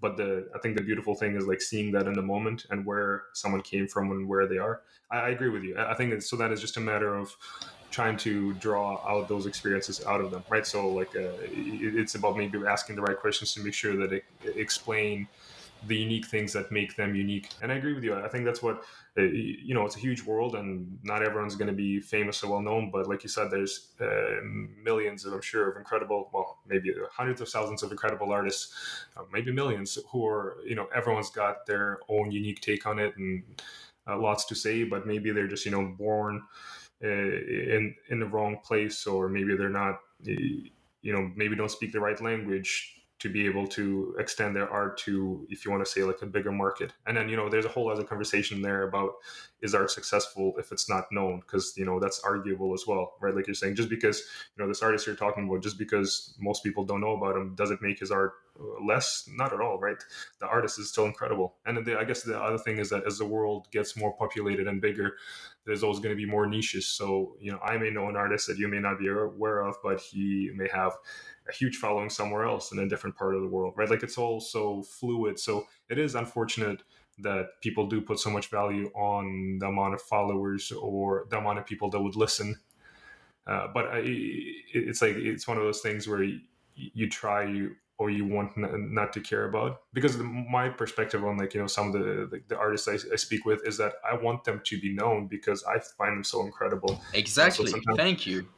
Yeah, and that's part of the reason you want to talk to them, just because you and I, right, like we see so much in them. Part of the reason why I started doing the Creative Theory podcast is that I felt like in Vancouver there's so many incredible artists, but all I always heard is like, oh, people in LA are amazing, or whatever, people in New York are amazing, and maybe surely there's good artists there, but I think people in the city I lived in were as good or better. And I felt like, well, that's like, why don't people talk about them? And so my small way of trying to do it is try to talk to them and about them. And I don't know if I'm going to keep trying. I don't know if I'll succeed, but I thought it was, so I think you and I can relate a lot about this journey of you want to learn from anyone, and you can learn from anyone. I think a lot of people are really good, right? It's just somehow the world works is that, and these values have probably shifted, especially with social media, that so much attention is put on, does this person have this many thousands or millions of whatever social approval in order for them to be relevant? Yeah, exactly. And speaking of in general, I just value stories. I love hearing people's stories. Even honestly, when you look at someone, you can kind of feel they have a lot of things to say. It's kind of weird thing, intuitively, And for me, I'm like, all right, what do I like? Art. All right, I'm just gonna go in that niche and make a podcast, and that's how I started, kind of. And the thing is about you're saying that maybe you were born in a wrong area, or not, that you couldn't be an artist, something like that. Let me tell you something. There's this guy I've known for 2-3 years, and he's in the southeastern area of Iran. He's a Baluchi. They're called Baluchi people, and Okay. he's a really good artist. It actually shows he has a lot of talent, But the thing is, because he's in a wrong area of the world, and he does his digital paintings with his old smartphone now, and I follow him, and I like everything he does. And I sort of got, if I was rich enough, I would actually send him a big packet of hardware and everything so he can continue his dream, because that's a pity and shame, honestly. Where someone who have talent and they're trying their best with whatever they got, and if they were in a better, more privileged position, they could have probably pursued their thing. And the thing that kind of bugs me more, because he also got stuck 2 years in his military service, because in Iran you have to go to 2 years of military service, and I kind of escaped that. Bada boom, bada boom. And That's very rare. yeah, and that's actually one of my biggest fears, last couple of years, not now anymore. That, oh my god, what if I have to go back to Iran or stuff like that? So that now I'm kind of in a hurry to actually get my portfolio up and running so I can apply to somewhere. That's actually my situation in life right now. And the thing is about just in general, trying to introduce people, like the artists you kind of try to introduce to the your followers in your art podcast. By the way, give me a little bit of insight, your experience of podcasting. How has it been for you? This is going to be so meta. We're on a podcast talking about a podcast. I love it.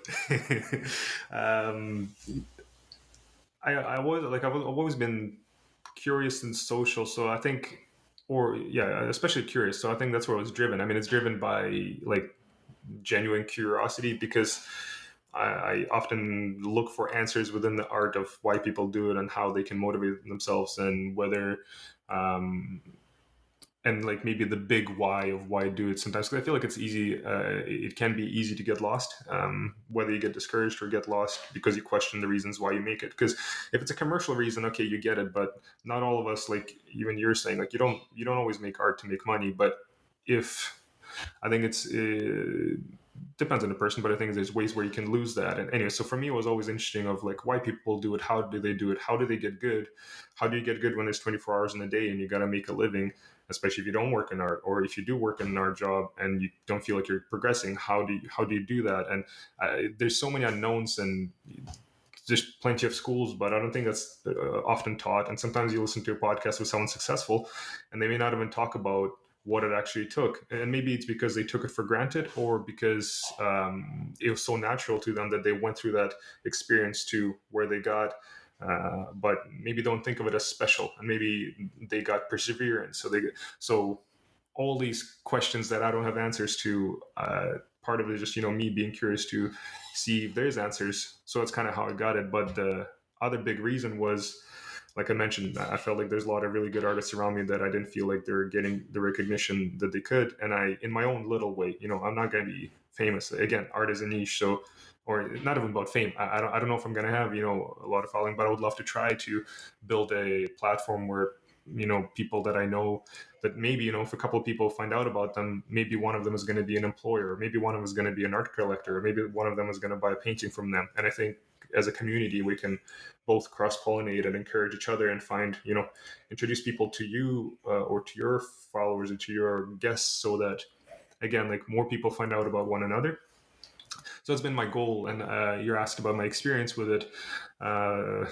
It's still ongoing. I find sometimes it's very difficult to be present in the conversation, and also make sure that the conversation will flow so that you're ready, with your next follow-up, or a way to flow the conversation.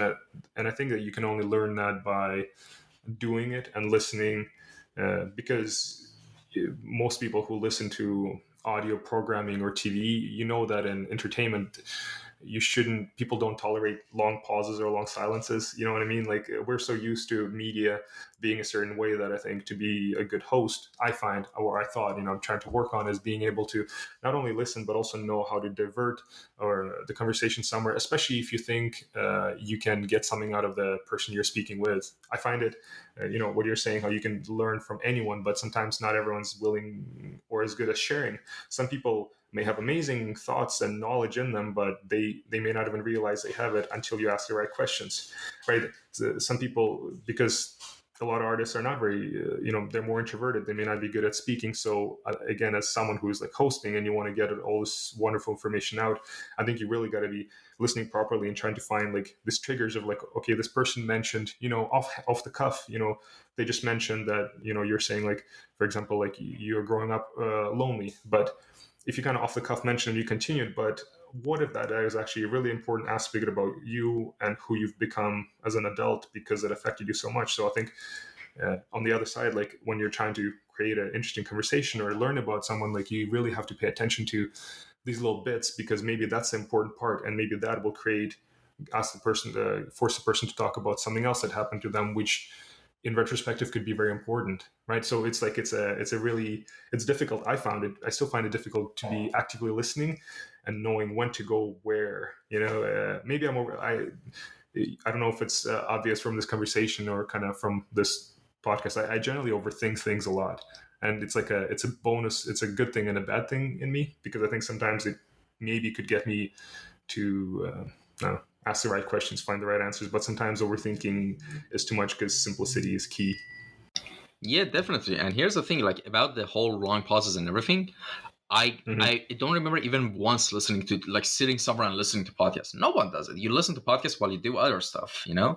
And I don't personally mind even the long pauses and stuff like that. But I mean, of course, it would be good if they aren't there, But of course, I mean, like this is podcasts are also like one of my favorite like ways of like getting information, because I can just do something else and just get information without like basically playing a video game or something. 100%. Yeah. And yes, sorry, go on.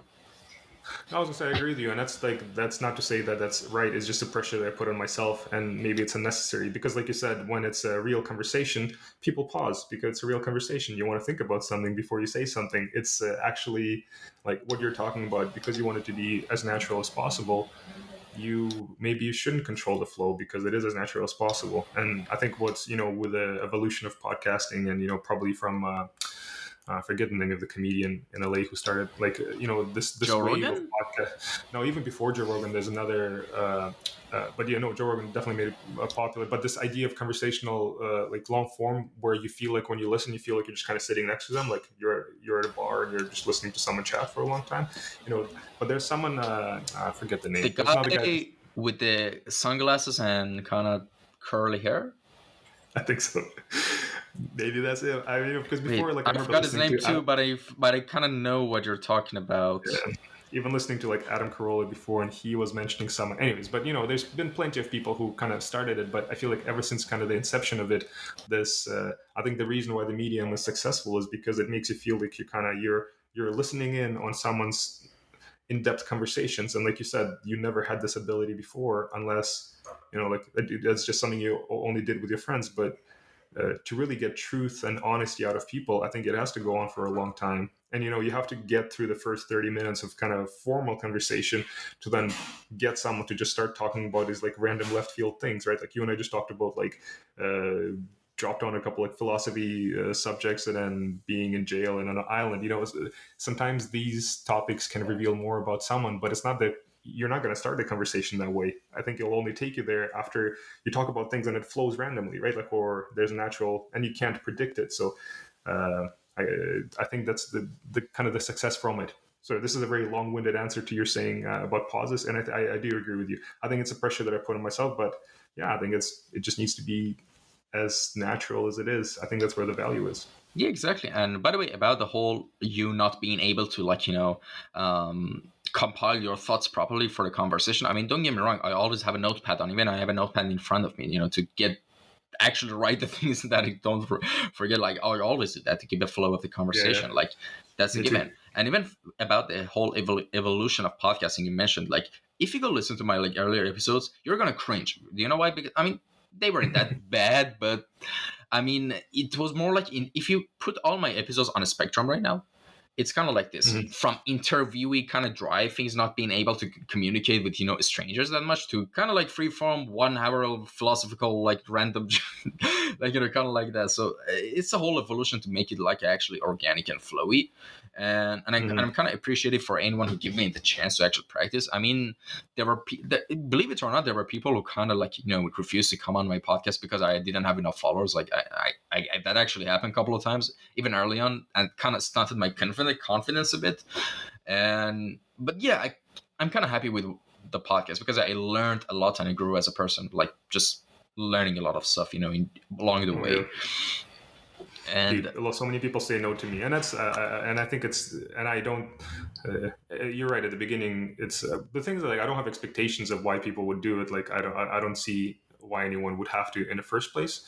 But also, one thing I'm realizing, and I don't know if you feel the same way, it's the older you get, the more you realize there's not enough time in a day, right? So I can understand why someone doesn't want to take 2 hours to talk to me, because may not get anything out of it, or they don't see the usefulness to it, which is, I think it's also I think it's justifiable, again. And if someone has, a child, they'd rather spend 2 hours with their kid than me. I'm a random person. So I can see, it's kind of like you're saying, so many people said no, but I think it's for maybe fair reasons. And I do find that actually these days, as there's more podcasts on any topic, there's comedians, there's writers, there's us artists talking about things, because there's so much media out there too. I would imagine the audience potentially may have hard times figuring out which one is going to be more useful, right? Because how do we know if we offer more or less value than someone else does, right? And so I think there's a lot of questions, and because there's no right or wrong way doing it. It's just someone may have a preference. No, here's the thing. I don't have a problem with people saying no. Actually, a lot of people said, I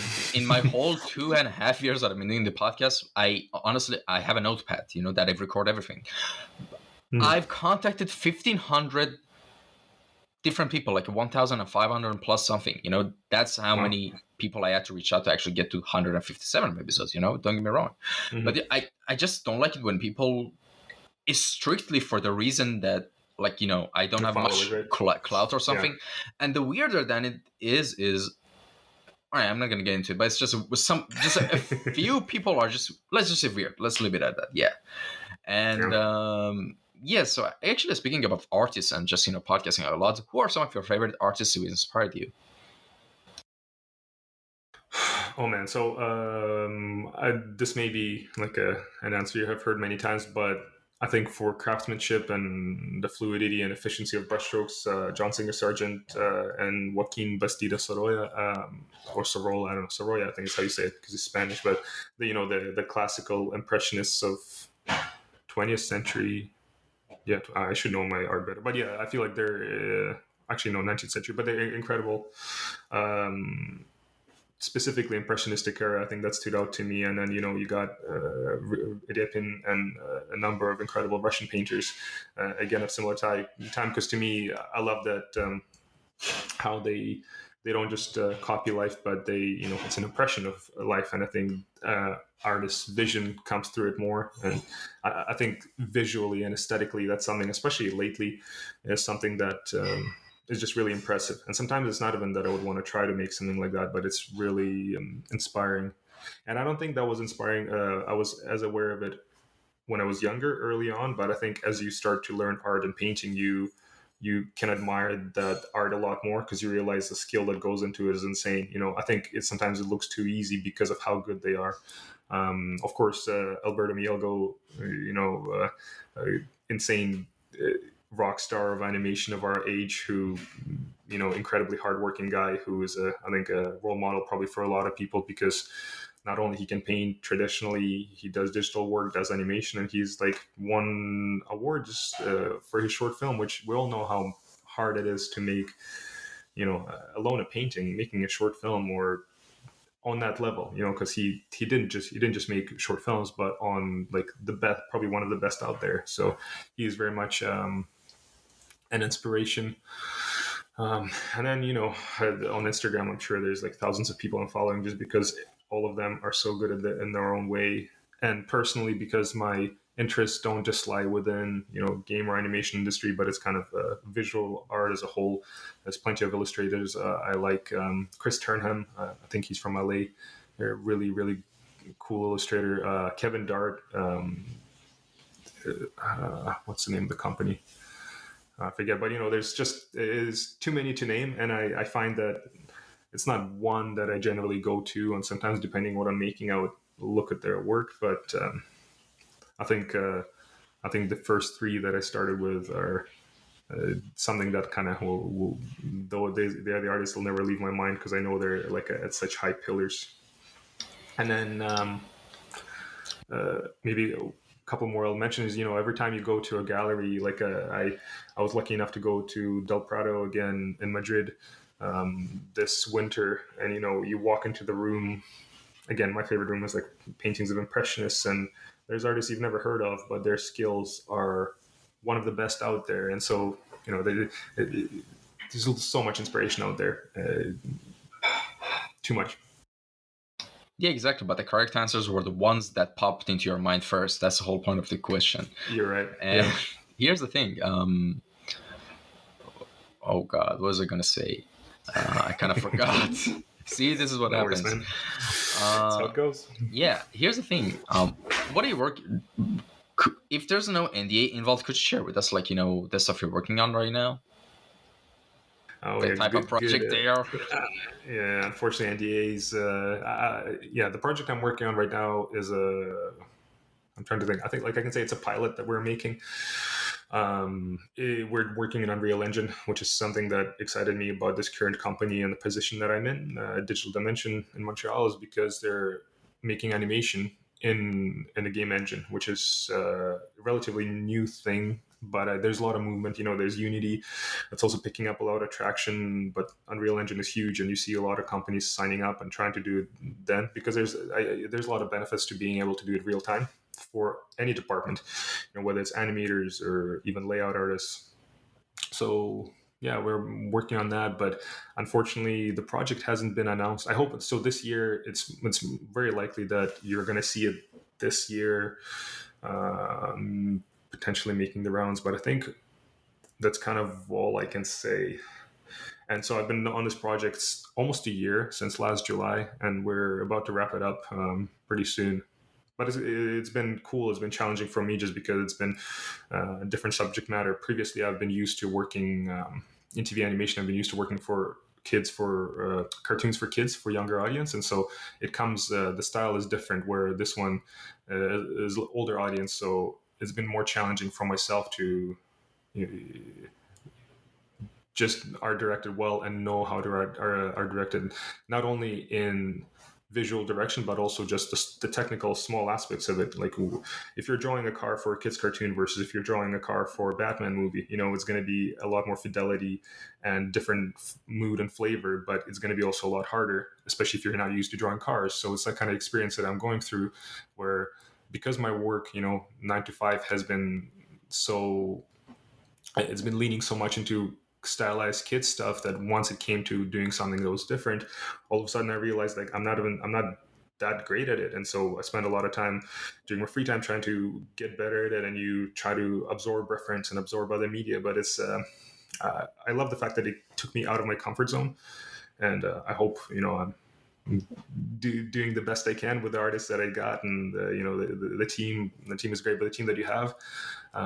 But it's been a really cool experience, and I hope in the future I continue getting on projects where it takes me out of the comfort and I have to scramble to learn a lot, because we all know that that's how you learn the most, but it's a very uncomfortable place to be at. And it's interesting to see where, I guess 9-10 months since I started this job, where as a team and where myself I've gotten to. But I know that after this project, in some ways I'm a slightly different person with a slightly different skill set, just because there had to be a lot of growing done for myself.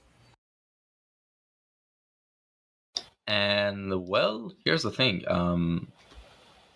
Let's take a break from all these art questions. I want to ask you something else, and which is, what area beside the area you're working on right now, which is of course in the realms of art and just creative fields, would you be interested to explore and learn in the future? Let me rephrase that question again. What other hobbies aside from art you have that you want to explore in the future, and do stuff you want to do?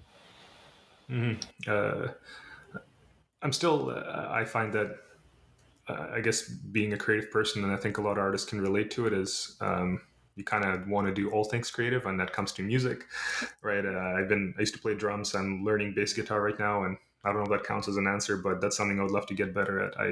I really enjoy like jamming with people. If it happens that you get a connection and you can play, just jam together, that's a really satisfying feeling. So I'm working on that.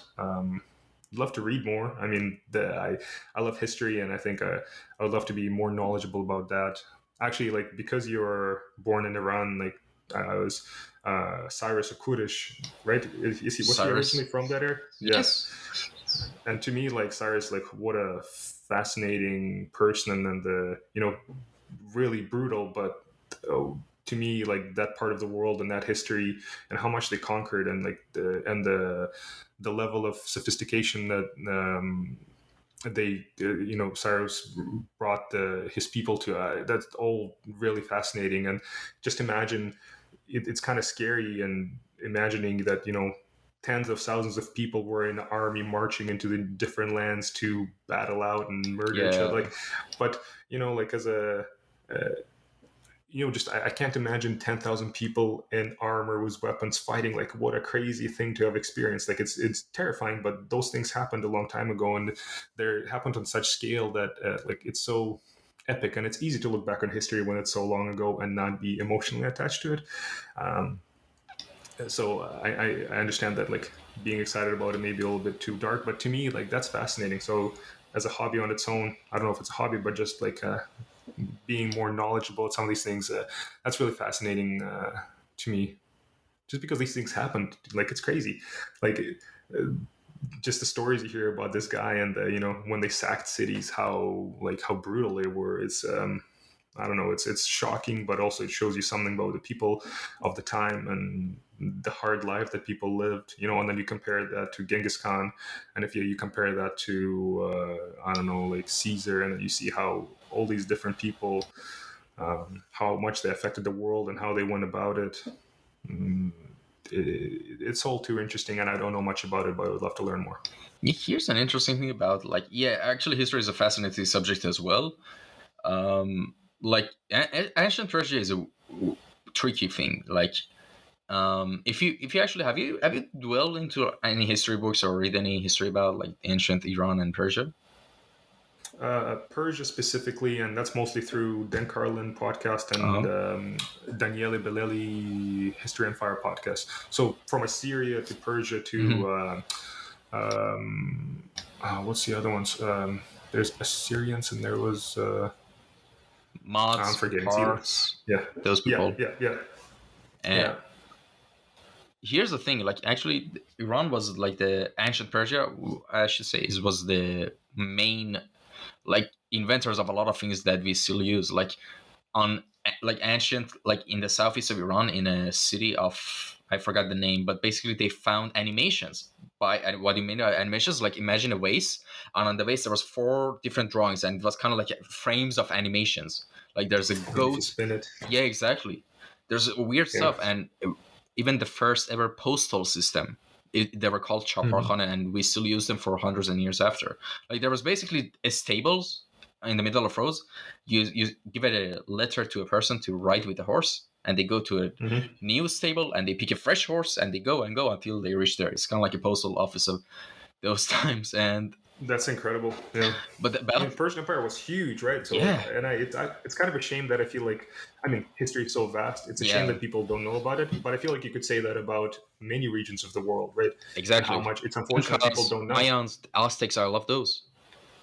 You Mm. know. Yeah, exactly. Yeah. And about like admiring people who've done terrible things that you kind of found dark, you said Cyrus. I mean, I kind of get you because one of the people who I admire a lot was a terrible, terrible person. He was one of the main founders of the Qajari dynasty in Iran, which he was Mm-hmm. Muhammad Khan Qajar. And his story is Mm-hmm. fucking motivation and fascinating for me. He was a terrible person, like dog shit of a Mm-hmm. human being. Like, don't get me wrong, but the guy got mocked, the guy got mutilated, the guy got flayed. Wow. They cut off his genitalia to mock him and just make him kill himself. Jesus. He Wow. What he did was next was incredible. He rode north, waited a couple of years, amassed an army, and took over the fucking country. Don't tell me that's not even for that time. Imagine for that time where masculinity was such a like there was so much toxic masculinity back then. Oh, Like yeah. imagine, yeah, getting your genitalia gone, that would be a huge depressive thing. But he took that as fucking fuel and it just I mean he did many terrible things. I mean fuck that guy, don't get me wrong, but that sort of determination is kind of admirable. Let's be real. I mean, as a story, I know what you mean. It's really hard to separate history from morals, right? And you know that morals evolved Yeah. historically, right? If you go back 50,000 years ago, the morals are very different than they are now or 100 years ago. And so I know what you mean. It's really hard sometimes to speak about that. But I think like as an analysis of a human being, right? Like there's many things you can admire as, like you said, the determination, the survival skills. I mean, there's a lot. Yeah, fascinating, man. I got to read about this person. You should send me the name. Yeah, sure. I definitely will on Instagram. Sweet. And all right, an interesting fact I should mention. This has been we broke the record this episode. This is the longest episode I ever recorded, and you probably saw that coming from a mile away. But the longest episode I ever recorded was with Ojan Razai. It was 1 hour and 45 minutes, but now this is 1 hour 56, 57, 57 1, and we're going. And we reached the final Yep. question of the podcast, which Okay. is called Final Words. And let me explain. Imagine in a limited amount of time that you might have, all right, in a window of time and opportunity, you get the chance to leave. For example, imagine like this. Imagine you're in a space station and your pod is getting hatched and you're about to leave forever. We're sending you to Yeah. the space to, I don't know, find whatever. And it's a scenario, right? My imagination is kind of running dry, right? And in that opportunity, and you have 2-3 minutes before the launch, and you have an opportunity to say anything, give a message or messages or anything to anyone who might listen to your voice, kind of like your legacy, right? And in that type of, I know it's kind of, there's so much A lot of pressure. pressure. Exactly. Yeah. And in that sort of situation, what do you have to say? What messages do you have to say to another human being? And that another human being is anyone who's listening to this podcast and bear to listen to 1 hour and 58 minutes of us talking. I know. We're people. Yeah. So what do you have to say in that situation? And so in that case, I'll give advice to people who are pursuing art, as I would imagine No, most no, no, people no, are no. Not listening. just art. No, Anything, you anything. want just humans. Wow, man, that's hard because, Yeah. you know, I can only speak from my perspective in the life that I've lived, and it's still relatively young. So I'm sure there's many insights that may come to me more in the future. Um, yeah, but I suppose it applies. You know, maybe it applies to anything, and I do realize that it's easier to say than truly done. But I think it's really important to find what it is you specifically enjoy and find ways to do it as much as possible. And you know, there's certain things that one may follow where they may not seem as important or as useful as others, but kind of what you're saying earlier is that if you do want to simplify it, your life, and kind of take away all the complexities out of it, you just want to pursue the things you love and do them as much as possible. It's hard not to make these things sound cliche, but you know, apart from, you know, love and relationships and people around you, to find meaning in life, that's such a incredibly complex thing. And I'm sure you know people which you went to high school, university with, and everyone's on a different timeline and path, and everyone's trying to find that one or multiple things that will bring them joy, which at the same time, hopefully, you know, can take them through life. And if there's a chance that can help you support yourself, make a living, people around you, and have fulfillment, incredibly difficult, right? And some people don't find it until later in life. Some people are lucky to find it early. Some people may never truly find it, which is potentially tragic, right? Because you have to believe that there's something out there for everyone that they're going to be good at because they love it so much. I think what we're talking, you and I touched upon talent at the beginning of in the middle of the show, and I think what I value more than talent, and I don't care for talent as much, what I value more is passion for something. Because who cares about talent? If you're passionate about something, you will do it 20 hours a day instead of 2.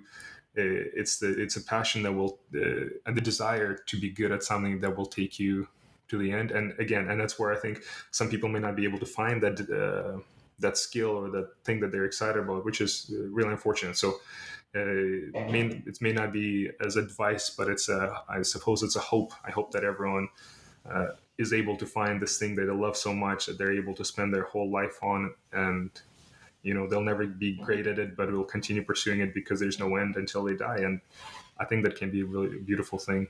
And I don't have kids. I have to mention that because when I speak to people with kids, they say your whole life changes and your priorities in life change because all of a sudden it's not about you, and maybe your fulfillment may come from your family. And I don't know, you know, we can talk about in like let's say 5 years, and we'll find out. But I do think regardless, I hope that regardless of family or kids, that you know the identity still remains, right? So I think that the passion, that's something that brings you joy that you can identify is super important.